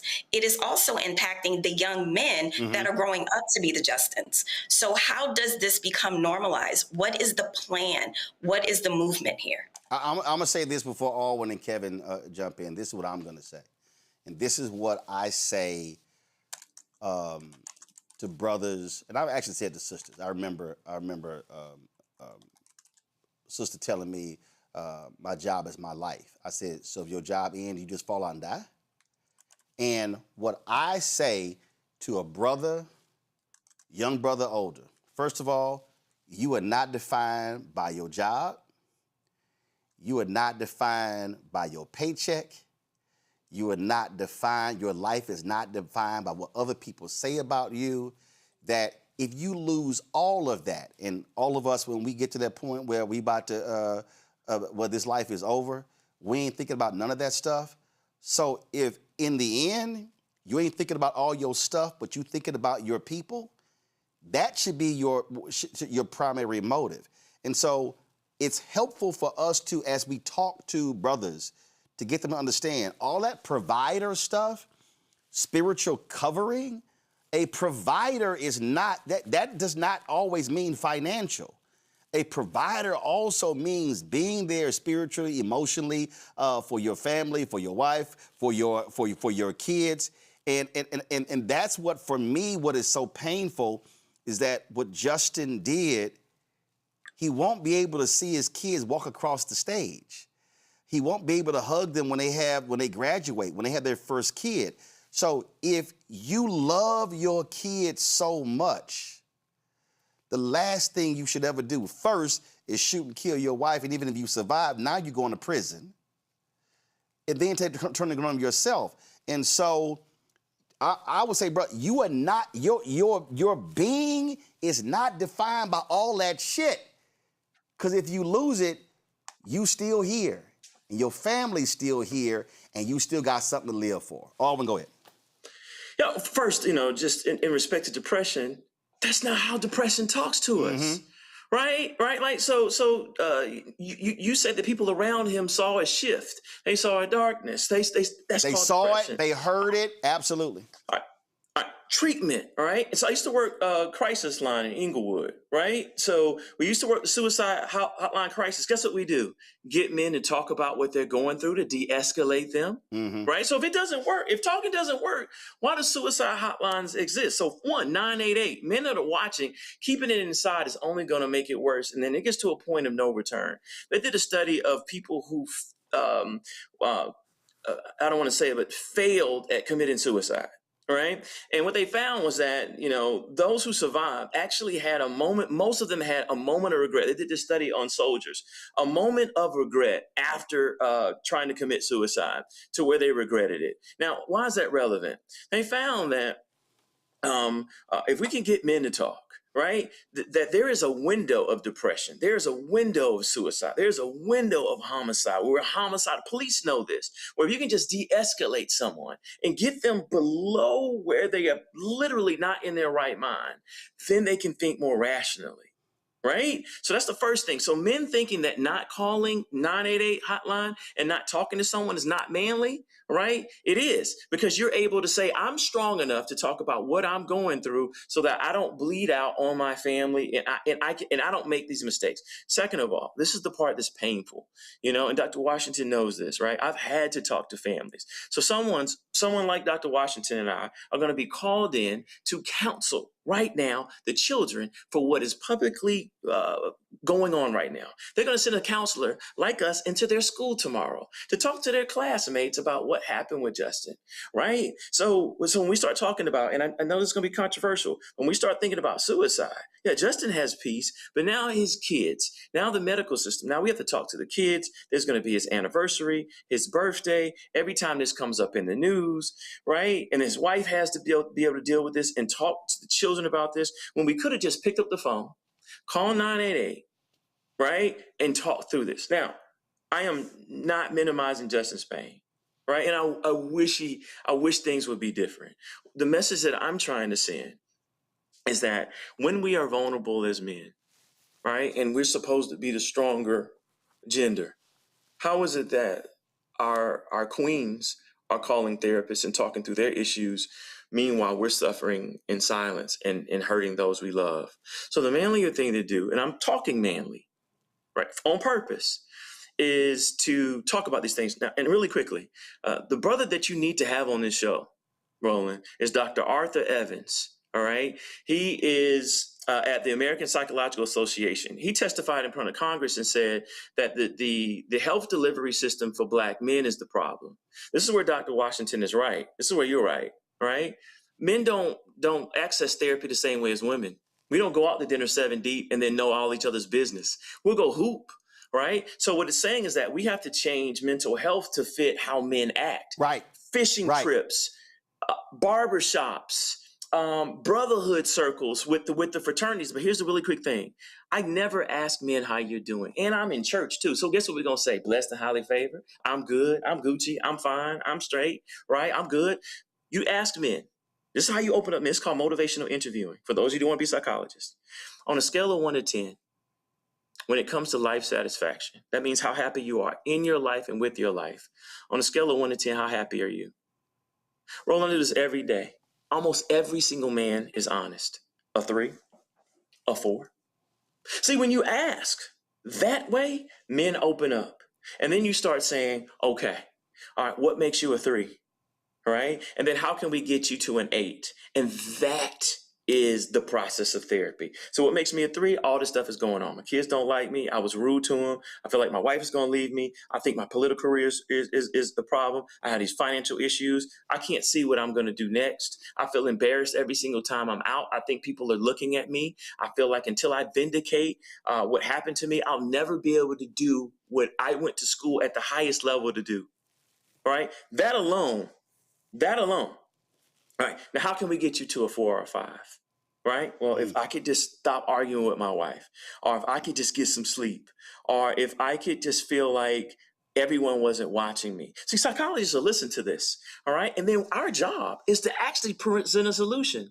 This is not just this is not just encouragement and giving you a hug. So one, hey, have you talked to your brothers about it? We know you're in fraternity. Get on the phone right now and text 3 brothers and tell them that you're hurting. So now what we're doing is we're building community. We're stopping the lone wolf from being alone in his thoughts. Right? All right. We're looking at medication. Hey, a lot of people take medication, right? Because you're so depressed right now. And we're also going to take this gun from you. We're going to confiscate the gun, right? So you don't have access to it. And we're going to have people stay with you. This is Dr. Washington's going to tell you, this is what we do all the time. We're going to have mama come. We're going to have cousins come, your frat come, and they're going to say, brother, while you're in this, we're going to make sure that you're not alone until we can get you into the right kind of care you need to walk you through this. So just in summary, we can't just do one-on-one therapy. That's not going to work. First of all, it's not enough of us. And 2, men don't really not a lot of men are going to be okay with that. But if you get men in these circles and we build a community where men come together and say, how you doing? And this happens in churches all the time. This is now the new men's ministry, right? And you ask me how we're doing. A lot of men be like, bro, I'm going through it. And then guess what men do? Men do not judge, right? And men say, hey, I've been there. What do you need? But we have to create these circles and make this manly and make this the new norm, so that men can feel like when they come, they can feel seen and heard, and they can model. So if that brother is able to open about what's going on, that's modeling to me, because I probably have never seen that in my life. A man I respect be able to open and say this hurts. We've talked about 2 men talking about divorce, and I've been hurt before. I've been hurt to my core, right? Relationship stress is one of our top stressors. Right. But if I can be around 3 brothers that's talking about how relationships hurt, that's giving me permission to talk about my feelings without feeling that I am weak or something's wrong with me. I can actually repair and be human. I'm a human being. I have feelings, even though I'm male. Yeah, that's that normalizing piece, right? So you begin to, it gets normalized, and you realize that you're not alone. We also do the work. I love what you said, Dr. Tart, about the barbershop. We did work in DC. We keep doing this work around helping barbers see themselves as early responders to mental health challenges. And so we train them in mental health literacy. The sister asked about what are the movements. So there are many barbershop movements that exist to facilitate the process of not just discussing mental health issues, but the barber can say, hey, I noticed this in your child. I noticed this, whisper to somebody, talk to somebody, put them aside. And then even having the discussion inside the barbershop. So we have the barbershop discussions. This one's called Elevating the Crown. So we talk about issues like this. Again, we're taking mental health treatment and elevate it into the space where it's where we actually come together and commune. Because again, women will be together, men do together. But in the doing process, a man will let out something about themselves. And our motivation interviewing examples are powerful. But the way we ask certain questions is critical. Not just simply how you doing, but what today makes your life great. What could have made your life better today, right? So it's a simple process of getting people to be able to share something about what's going on with them. We also have a thing called Black Men Travel, bringing young folks and older people together to talk about the issue of traveling and movement. And because we understand that as you begin to engage and see yourself as a citizen of the world, it begins to normalize your behavior, begins to actually have you to think about something other than simply your problems that you're existing in. And in these Black Men Travel groups, the conversations has come up about, man, the reason why I can't travel right now is because I'm in arrears because of child support. But I want to be this. What I'm going to do, I'm going to support y'all on this. We're able to talk then about what does that mean for them. Others talk about what it meant for them to go through that process. And so we have these movements, the barbershop, the Black Men Travel, the cigar pieces. We're finding ways to be in community so that we're doing together. And so in our fraternities, you know, as my part of Make Us Out Five, a brother on my mind. I mean, it's one of those things about asking the fundamental questions. And I ask the question, really, do we allow ourselves to share? This is what's going on. And one brother in my chapter in Atlanta sent out, brothers, I'm not doing well today. Right. Pray for me. Boom. At that point, we stop it, right? Okay. So now you get in responses. But not only that, we start checking in because now it's like, man, well, how you doing? Right. You all right? Right. And then it becomes, we now realize that we just can't talk about bruh. You know, now it's like, no, there's some stuff happening. Let me, we have to give ourselves the permission I'm gonna read to be and feel in our fraternities with. I'm gonna read this before I go to Dr. Carr. And again, this is why I need people to understand why we're having a conversation. So a sister writes on my Instagram in response to my post about this murder-suicide. Respectfully, this is not it. Nor is this the time to address this from a male perspective. This was domestic violence. There have been more than 4 women over the past 2 weeks who lost their lives at the hands of their husbands. The conversation should center safety, protection, and resources from abusive men. My response was simple. Yes, it is time.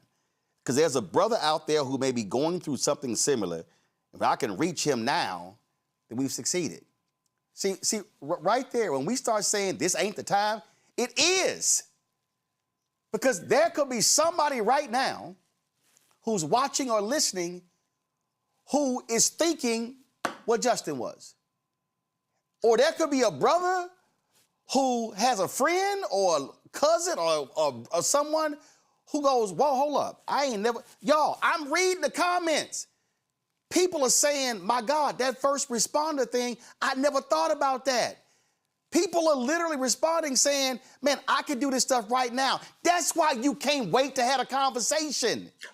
You could be literally saving somebody's life right now. And so we got to stop this. Well, this ain't the time. This ain't the time. This ain't the time. It actually is. I know he's been waiting long. This is why we have to say this as men, because this is something that women cannot understand. And there's no disrespect, right? They don't understand what it's like to be a man, right? We tested this, really. They tested AI and if men would talk to chats.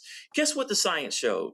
They showed that men not only preferred talking to AI chat, but men talked about all types of things to chat, about having issues with their sexual orientation, not wanting to be here, suicidal ideation, inferiority, right? Not measuring up. And here's why. Because they didn't have to face the stigma of what they thought another person would think of us. So when I had this robot that was giving me these resources and talking to me, they found that men, especially at midnight, 1 o'clock in the morning, were getting on this chat and it was filled with men that were opening up. So what does that mean? Because there was no judgment. Yes. So that means that we have to treat men as if we have an ego, right? Which is different from women. You talking to men, you talking to ego. All right. So that means that how do men open up? And if you put men in groups and you put men in community, there's a Bible verse that says, therefore confess your sins or your troubles one to another so that you can be healed, because the prayers of the righteous avails much. So when a brother reaches out and say, hey, I'm not good. All right. And we now make it routine as part of church, as part of barbershops, as part of the community, not only being in a fraternity, but just in general, we're just having a male check-in. Right. We're just checking in on guys, not only about, and we make it performance-based, not come if you have a problem, but this is about mental strength training. This is brothers holding the fence. You know, we can market. We know how to market to men, right? But in this marketing, we sit down and say how you're doing, and then men can support one another and get each other's cell phone numbers and check on one another. We don't do that. But now that we come and say, brother, I'm going to check on you because I know what it feels like to be with you. I'm going to come by and I'm going to check on you. And I'm going to take you to breakfast 5 days this week until you feel better. Right. All right. I'm going to go to the doctor with you. You don't want to go. I'm going to go with you. Right. Or you don't want to, you need to exercise to get your mind. I'm going to go to the gym with you. Brother, I'm going to come. Or come stay with me. If it's getting hot at the crib, come stay with me because I'm going to walk you through this, brother. But I can't do that if you don't say that you're vulnerable, and then the community and the tribe is going to come in. And that's what we have to set up, is a radical shift in not only how we serve Black men, but men in general, to make sure that men have opportunities to open up and get help in a way that fits men. Dr. Greg Carr, the floor is yours. Thank you, Roland, and thank you, brothers. Brother Washington, Brother Kevin, we celebrate the ascension of your mother. She joins mine and so many of ours in ancestral repose. You know, I knew Justin, and like you, Roland, going back through the texts over the years, you know, the one thing that just kept coming up was this question of fairness, this question of being, you know, as Scott said, you know, struggling with that and saying ultimately it's going to be all right, it's going to be all right. But my question is really about community. I'm not particularly interested in men or women in a gendered space. And Brother Tarek, God bless you, brother. I really not interested in men other than men of African descent in this moment of crisis. Reading the conversations that people are having in social media, Black women, Black men, is breaking my heart. I got out of class this morning and got the news and just thinking about what it must feel like, you know, thinking about Dr. Fairfax, Dr. Selena, and this commitment to rise, to build together, to achieve, and then to have to anchor and be an anchor in a perpetual gale force storm, what she experienced. And then with Justin, thinking about him, it's almost nihilism. It's almost a form of release and surrender. It seems like that's what I felt. So I guess my question is, and I think about you, Kevin, a lot, brother, because as an African-centered psychologist, what is the role of community? Can we heal? And by that, I mean in a psychopathic world where we gender the world in Western norms and Western concepts, and to be a man means to be basically a Donald Trump or a Pete Hegseth or a Brad Pitt or a Black version of that. And so when we talk about healing ourselves, we gender it the way they do. And what I'm not hearing enough of, it seems to be at this moment, is the question of community. Maybe it has something to do with class, social class, economic class, because many times the higher we go up in social and economic class, the more we mirror the problems of people who come from cultures which are clearly not built to do anything other than result in the violences that we see. My question for both of you, and maybe Kevin, first, thinking about Justin Fairfax, I didn't know Justin very well, but I think I knew him well enough to recognize in him a man who, and none of us know, so we can't say nothing about what we know, but a man with a family who is searching for a way to find a path to fairness in an unfair world, who seems to have just abandoned the thought and surrendered. And in this moment, 2 people are dead and 1 person is responsible. And I'm looking for answers and solutions to the rest of us that can help us as these children have to go through this moment, that are centered on community. Black men helping Black women helping Black men, Black communities surrounding us in a way that we can disentangle some of this pathology that we have inherited. Dr. Carr, thank you for acknowledging so much, right? Thank you for acknowledging the work, and you've been a part of that process over the years as we conceptualize ways of African beingness in an anti-African space. The title of my upcoming book is called Get Up, Stand Up, Elevating the Warrior Spirit in Black Men. And it speaks to this idea of Ubuntu, because that's the title of the first one, is about Ubuntu in psychotherapy. The idea of what does it mean to be, you be you, a Zulu phrase, what you be you, Ubuntu means being into you, unifying life forwards. And it says that whatever we do is always tied to others. When we do exist in a space of Europeanness, we find ourselves estranging ourselves from what it means to be human. And so we become unlike ourselves. But people always reminded us, don't let your name beat you back home. Whatever you do is going to impact everybody back here. And Ubuntu says that whatever has happened, your humanity is tied to my humanity, that we can only be human together. We have to, as you suggested, have this notion of extended community, even at this time, around the children that have to deal with the uncertainties of life, around relationships within the Black community, to understand that we only exist because we exist. And some want to liken the Ubuntu to John Mbiti's phrase of "I am because we are, therefore I am." But Ubuntu is even bigger than John Mbiti's phrase, because it says that I only have an existence because it is we. The Zulu phrase "Umuntu, Ungamuntu, Ugabantu," which says a person is a person because they're other people.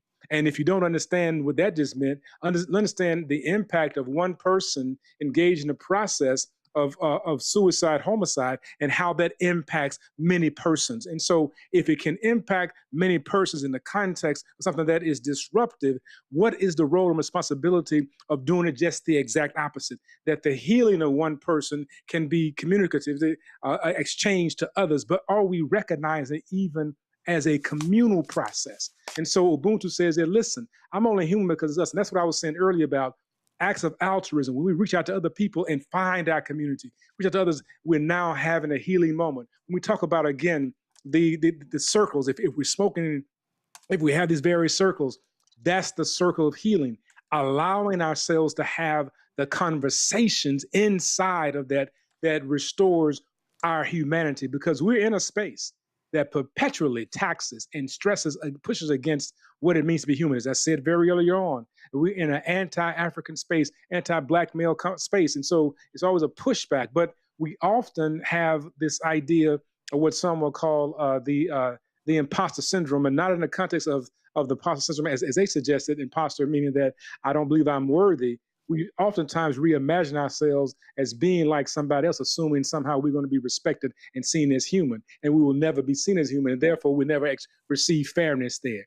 Our true worth and value comes in what my grandmother says: be who you is and not who you ain't, because you try to be who you ain't gonna be nobody. So our psychology then is predicated on the notion that you have value and worth in the context of others, in community. And so that's why I said, when you're going through a moment and you can begin to reach out and extend yourself to others. And I say that it is okay to do so.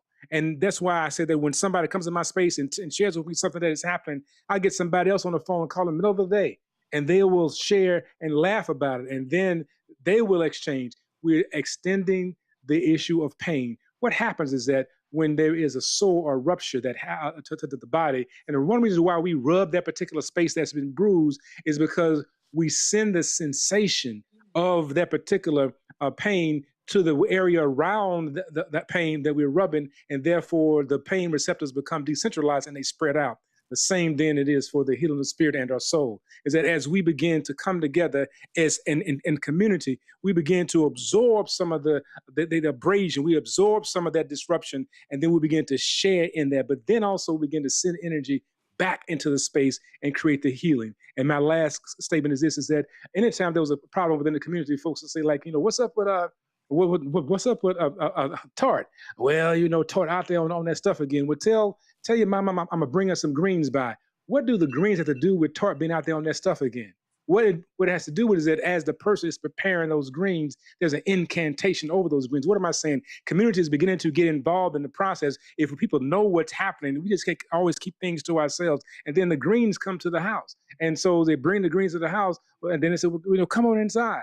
I'll put them on the stove and let's talk. Well, I heard that Tart out there again. Is he all right? Well, pray for us. There'll be a prayer circle. You may even engage in the process of eating those greens together. But the point is that there was a communal recognition of what was happening. It was a rehumanization of the issue that's going on, that you're not going through this thing together. And then there was this particular reach beyond what we deem to be physical to be able to create the healing network. We have to do a better job. I find ourselves in our fraternities. I find ourselves in our churches. I find ourselves in our various institutions. We're being pseudo human beings. We're trying to become like the oppressor rather than be who we are. And that is to be people who really check in with how you doing, how you feeling, how you living, how's your life, and then waiting for the response, not the European finding you, but the issue is, how are you for real? Because among our African people, you don't ask the question how you doing and don't wait for and don't expect a response. Right. That's why the Yoruba say, "Shea Lafia ni." How's everything in the universe? Among the Zulu, Sawubona, how do you have a presence? Right? So when we hear those words, the words are asking the fundamental question, how is your connectivity? Our work has to go down to, as therapists, as healers, to be able to help the community express themselves as early responders, as Roland said, to be able to ask deeper questions, listen, and then respond as community of healers, not as psychologists, but as healers to empower one another. Alwyn, final comment. Yeah, we know how to do this. All right, I'm a big doer. Right, so this has already been laid out by the CEO, who happens to be a brother, Dr. Arthur Evans. Right, and so I would get in contact with him about how to change the mental health delivery system, like Dr. Carr said, to be more community oriented. And I can tell you the number one place that is shifting, and I am a psychologist and a licensed and ordained minister, is in the church. It is now the number one mental health delivery system to men. And I'm talking about the Black church. I'm a member of Word of Faith Family Cathedral, Bishop Dale C. Bronner here in Atlanta, Georgia, right? And we have a men's ministry. And this is not just here, all right? If you start looking at the mega churches, all right, the number one growth market is actually men coming into church. Why? Because pastors have started delivering mental health services in a different way. They start talking fishing trips, men's ministry where we play, but it becomes deeper, right? So one, the churches play a huge impact, surprise, surprise, in actually helping men to form community and then meet men where they are. Barbershops are another one. Gyms are actually changing. We're going to get together, and we're not just going to come work out together and see each other, but we're going to sit down and ask how one another's doing and build community, because like Dr. Washington, Dr. Carr said, we are communal. So we can't act like we're Eurocentric and we're individualistic. We're going to do this in college. College universities that are having mental health crisis, they are actually creating communities where they're getting men to check on men. And this is part of the culture. This is what you do on an ongoing basis. So when we change our mental health system to be more Afrocentric and to meet men where they are, using the churches, using the barbershop, using the fraternities, using 100 Black Men, using these organizations where people already are, using the basketball, and we start treating each other in community, all right, because we're never going to have enough psychologists, especially Black men, then we can start making a major dent, all right? And this is already, the research is already there. Now we just have to get policy to be able to shift and churches to get the funding to be able to implement this in a way in which men can receive it. I'm going to close this out with this. And I really need people to pay attention and to rewatch this, because I think a lot of people were hearing, but they were not listening. Someone in the chat said, I'm not going to call this person's name out. Normally, I put people on blast, but I'm not going to do that. Person said, I'm hearing a lot of needing help, but not enough of holding men responsible. I need the person to understand that the entire point of the conversation is actually male responsibility. The whole point of the dialogue, when Greg talked about community, when we were talking about first responders, we're talking about resources, we're talking about all these things. That's what we're talking about. We're trying to hold men responsible for self, then for their relationship with their loved one, spouse, then their relationship with their family, then now the extended family. And so I see so many people who want us to focus on domestic violence, which I totally understand. But I need to first understand, why is that man so angry? Why does that man respond? He's triggered and he start yelling and cussing and now verbally abusing the woman in his life. I need to understand why he's doing that. I can't say, bruh, why you keep cussing your woman out? If I don't understand why, if I don't know what his daddy did or what his daddy didn't do or what his uncle did or the men in life, if I don't know any of those things, if I don't know if that brother was abused, if that brother was sexually abused, if that brother was physically abused, I don't know any of those things. And so I need folk to understand that we are in this crisis. I had a sister hit me earlier, former TV anchor, very good friend of mine. She hit me and she said to me, give me 1 second. She sent me this text, and several other sisters sent me text saying that we're dealing with a crisis with this domestic violence. What can we do? And I'm like, y'all, if we do not confront with what is happening to the men in our community, the men in our families, the men in our lives, the grown men, if we don't see what is happening, and Nola talked about this, being on college campuses, what is happening among these young brothers, if you're not seeing the anger, the trigger in an 8 or 9 year old, well, then you're not going to understand when they're 18, 20, 25. That's true. So I need our folk to understand. And also, folk, let me be clear. The discussion we having, MSNBC, Now not having, Fox News not having, CNN, ABC, NBC not having. They ain't giving this much time. What we have to understand is we have to be willing to begin to empower and train our people. If you were listening to this conversation, Alwyn and Kevin were giving you real life things that you can do right now to spot and see. When they said, text a brother, say, hey man, how you, text them, check it with somebody. Ricky Smiley called me a week or two ago. Hey, man, I don't know what may happen to me. I just want to tell you I love you. He said, I ain't got no other reason to call you. So that's right. I need folk to understand that men are literally yelling and screaming, I need help, but you can't hear it because they don't yell and scream the same way women do. Yeah. And so I need sisters to understand. And again, let me be clear. Serena did not deserve to be killed 7 bullets to her body. The pain and agony she went through. That was an amazing, beautiful sister. Now go back to the other photo. That was an amazing, beautiful sister. She did not deserve that. Her children, her son was the one who found her body in the basement and called 911. Her son now has to live with that. The actions of his daddy against his mama, he now has to carry that the rest of his life. He has to visually carry seeing his mama's body bloodied, dead,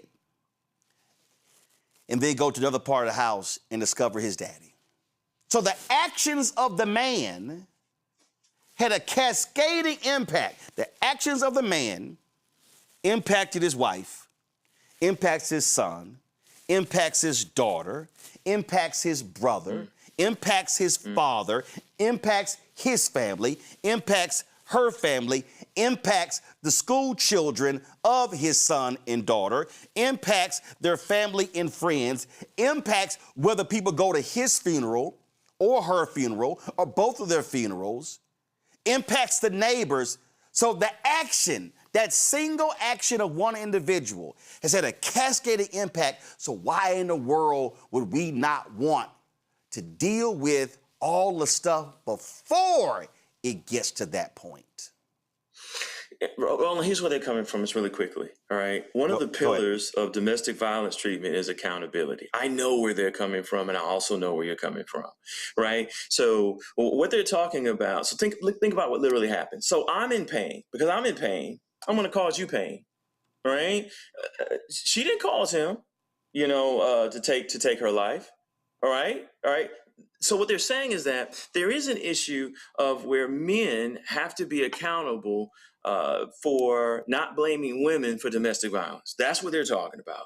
And there's a point in which is men that have to say, you know what, I'm responsible for going to get treatment, right? If I would have gone to get treatment and everyone that came to me that said you need to get help, if I wouldn't have been so proud and say, no, I'm not going to do it, we would never be here. And I have to be accountable. So I think that the message in combining this is, as we're watching this as men, we have an obligation to be able to own our stuff and to be able to say, I need some help. And I don't have, I can't be the man I want to be if my stress is stressing my family. And on the other hand, what you're saying is that men are human beings and we know how to talk to men. If you start condemning men before you know the backstory, before you know what's going on with this brother, and Jesus taught in parables, he got to have a relationship.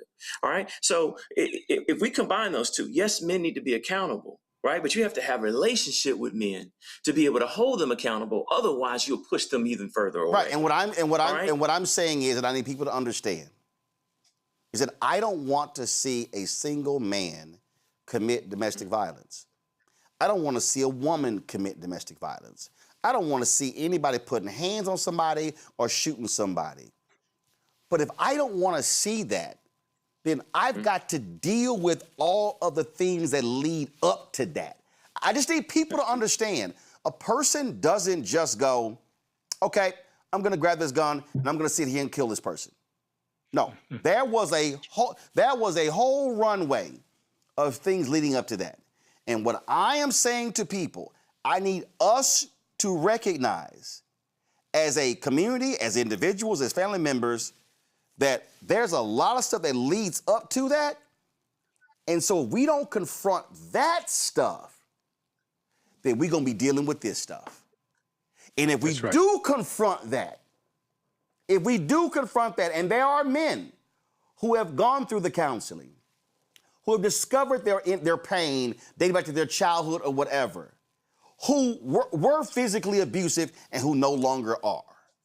So people say, oh, the person can never be healed. That's not true. There are examples of that. But what I'm arguing is, if we do not confront the real pain, agony that exists, and whatever the case, what is happening with a lot of these men who have experienced trauma and who are now taking it out on women and their kids and their family, their dog or whatever else, if we don't confront that, we're going to be right back here doing this story for another couple and another couple and another couple.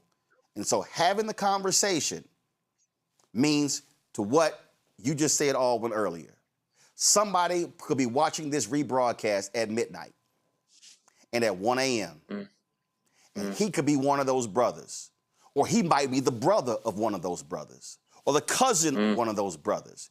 And because we had the conversation, that person may say, damn, you know what? I'm seeing it in my boy. I need to send them a text right now. That's why you have to have the conversation. Kevin Washington. Roland, thank you so much. Thank you so much.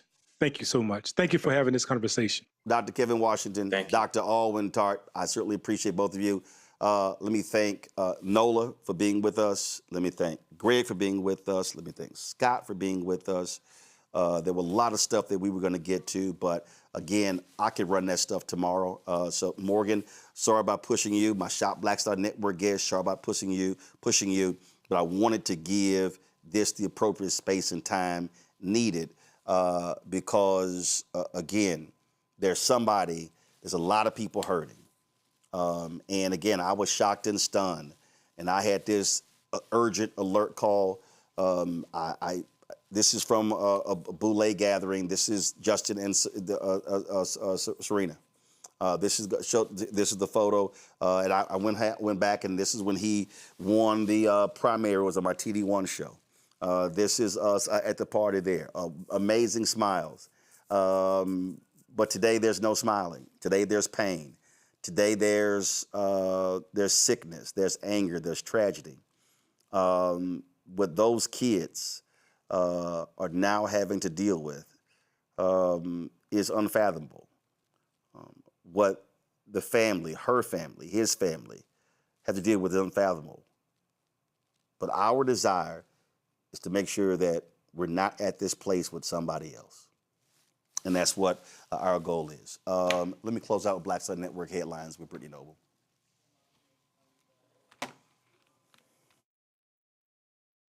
The NAACP filed a lawsuit against Elon Musk's XAI this week, alleging that the company is illegally operating methane-powered turbines that emit dangerous air pollution at a massive data center complex near Memphis, Tennessee. The complaint filed in federal court in North Mississippi alleges that XAI and its subsidiary, MZX Tech, are violating the Clean Air Act by operating 27 unpermitted gas turbines like those shown here at the Colossus 2 project, which powers the chatbot Broke. According to the civil rights group, the turbines effectively function as a power plant, which is legally required to obtain permits for major sources of air pollution. In a statement, Bree Connor, NAACP's Director of Environmental and Climate Justice, released a statement saying a data center should not be a potential death sentence for a community's health by looking to evade clear air laws to operate city turbines that emit population and known carcinogens. These companies are following a shameful, familiar pattern, asking Black and frontline communities to bear the toxic brunt of innovation. The Colossus 2 turbines are located in South Haven, Mississippi. That's about 13 miles from Memphis. Many neighborhoods near the turbines have majority Black populations. The complex, which is situated close to homes and churches, has the potential to emit more than 1,700 tons of smog-forming nitrogen oxides annually. And it's all according to a lawsuit. Now, if this occurs, it would make Colossus 2 the target of an industrial source of nitrogen oxides in the Memphis area, which currently fails to meet national smog standards. Well, John Eastman, the attorney who assisted Donald Trump in attempting to overturn the 2020 election, has been officially disbarred in California. According to a ruling from the state Supreme Court, Eastman is no longer allowed to practice law due to his significant involvement in efforts to challenge the election results. Well, Eastman is not the only lawyer facing serious repercussions related to these attempts. Others, such as Kenneth Chesebro, Jenna Ellis, and former New York City Mayor Rudy Giuliani, have also faced disciplinary actions for their role in the same manner. Well, a restaurant in Columbus, Ohio, has canceled a meet and greet scheduled for Friday with GOP governor candidate Casey Buttigieg after it was revealed that he previously made comments sympathetic to Hitler and the Nazis. Well, he is one of three candidates vying for the GOP nomination of governor of Ohio, with Vivek Ramaswamy expected to win this primary. He gained attention this week after posting video where he asked an AI chatbot to list the positive contributions that Hitler made to Germany. He later criticized the chatbot for mentioning the Holocaust atrocities before providing its next response. The owner of a French bakery and bistro stated that while they often host events for candidates from across the political spectrum, well, they say his remarks about Hitler crossed the line. Well, the city of Akron will pay $24,000 to a Black man who was punched in the face multiple times by police during a June 2024 traffic stop. Police had pulled over a car being driven by Terrell Battles' brother for an expired registration, and body camera footage shows Battles, who was in the passenger seat, arguing with the officer for over a minute while the officer requested that he step out of the car. Now, the video then captures the moment when Battles was pulled from the car and onto the ground, during which the officer punched him in the head. The city's independent police auditor has made several recommendations following this incident, including disciplinary action for the officer and enhanced de-escalation training for the department. The police chief, the mayor, and the city council, they will determine the next steps. Well, a shocking incident occurred in Miami's Little Havana neighborhood, where a woman is facing felony charges after allegedly attempting to run over a mail carrier. According to police reports, a Black postal worker was walking for her route when a child approached her to collect her mail for their home. At that moment, 34-year-old Lourdes Maria Portuguese reportedly yelled at the child, saying, "Don't talk to her," and used a racial slur to refer to the mail carrier. Following this, police say that she picked up a hose and sprayed the postal worker. She then got into her SUV and tried to run over the mail carrier. Now, later, the woman is accused of threatening to shoot the postal worker and authorities found a pellet gun inside her home during the investigation. As a result, she is now facing 2 felony charges of aggravated assault with a deadly weapon with racial prejudice. She's now in jail. Georgetown University in Washington, D.C., one of the oldest and most esteemed colleges in the United States, has issued an apology for its historical involvement in slavery. The university has decided to rename a prominent campus building in honor of one of the slaves they once sold. In 1838, Georgetown and its affiliated church were involved in the sale of more than 270 enslaved people. Recently, during a ceremony attended by more than 100 descendants of those individuals, the university officially named the building Isaac Hawkins Hall. That's in memory of the first enslaved person listed in the 1838 sale document. Georgetown president John DeGloria described slavery as the original evil of our republic and offered a heartfelt apology. He also pledged to continue the university's efforts to confront its historical role in slavery. All right, folks, be sure to watch The Breakdown with Brittany Noble every day at noon Eastern right here on the Black Star Network. Again, The Breakdown with Brittany Noble, noon Eastern on the Black Star Network. Folks, that is it for us. If you want to support the work that we do, the conversations that we have aren't happening other places, not even in Black-owned media. And so your support is really critical for our continued success. Our goal is to get 20,000 people on average contributing $50 each a year. That's $4.19 a month, 13 cents a day. That supports this show and the 5 other shows on the Black Star Network. And listen, our costs are real, expenses are real, and so your support is absolutely vital. We don't charge for subscriptions. We want to keep our content as available, widely available to as many people as possible. And so if you could please contribute, if you have not done so, please do so. Join the 38,000 other people who have done so. If you want to do so via Cash App, use the Stripe QR code. You see it right here on the screen. Click the Cash App button to contribute. You could also use it for credit cards as well. Checks in money order. Make it payable to Roland Martin Unfiltered, P.O. Box 57196, Washington, D.C. 20037 7-0196. PayPal, R. Martin Unfiltered. Venmo, RM Unfiltered. Zelle, Roland at RolandSMartin.com. Roland at RolandMartinUnfiltered.com. Be sure to download the Black Star Network app. iPhone, Android phone, Android TV, Apple TV, Amazon Fire TV, Roku, Samsung Smart TV. So please go to all of those. And if you also want to get our swag, do me a favor. Go to shop blackstarnetwork.com. Listen, a lot of y'all, and I appreciate seeing y'all. We have our remote shows with your sweatshirts and your t-shirts on. And so please support us by going to shop blackstarnetwork.com. We got our t-shirts, our hoodies, our wall art, mugs, and more. All that stuff is available at shopblackstarnetwork.com. Also, we have Black-owned companies that are on there. You can support the various products that we have there by going to go to our marketplace segment to support products. You name it, we got skincare companies. We got all sorts of companies that are on shopblackstarnetwork.com. We're supposed to have a segment today, but we're going to push that to another day because of the conversation that we had. So please go to shopblackstarnetwork.com. All right, folks, that is it. I will see y'all tomorrow right here. Roland Martin Unfiltered on the Black Star Network. Holla!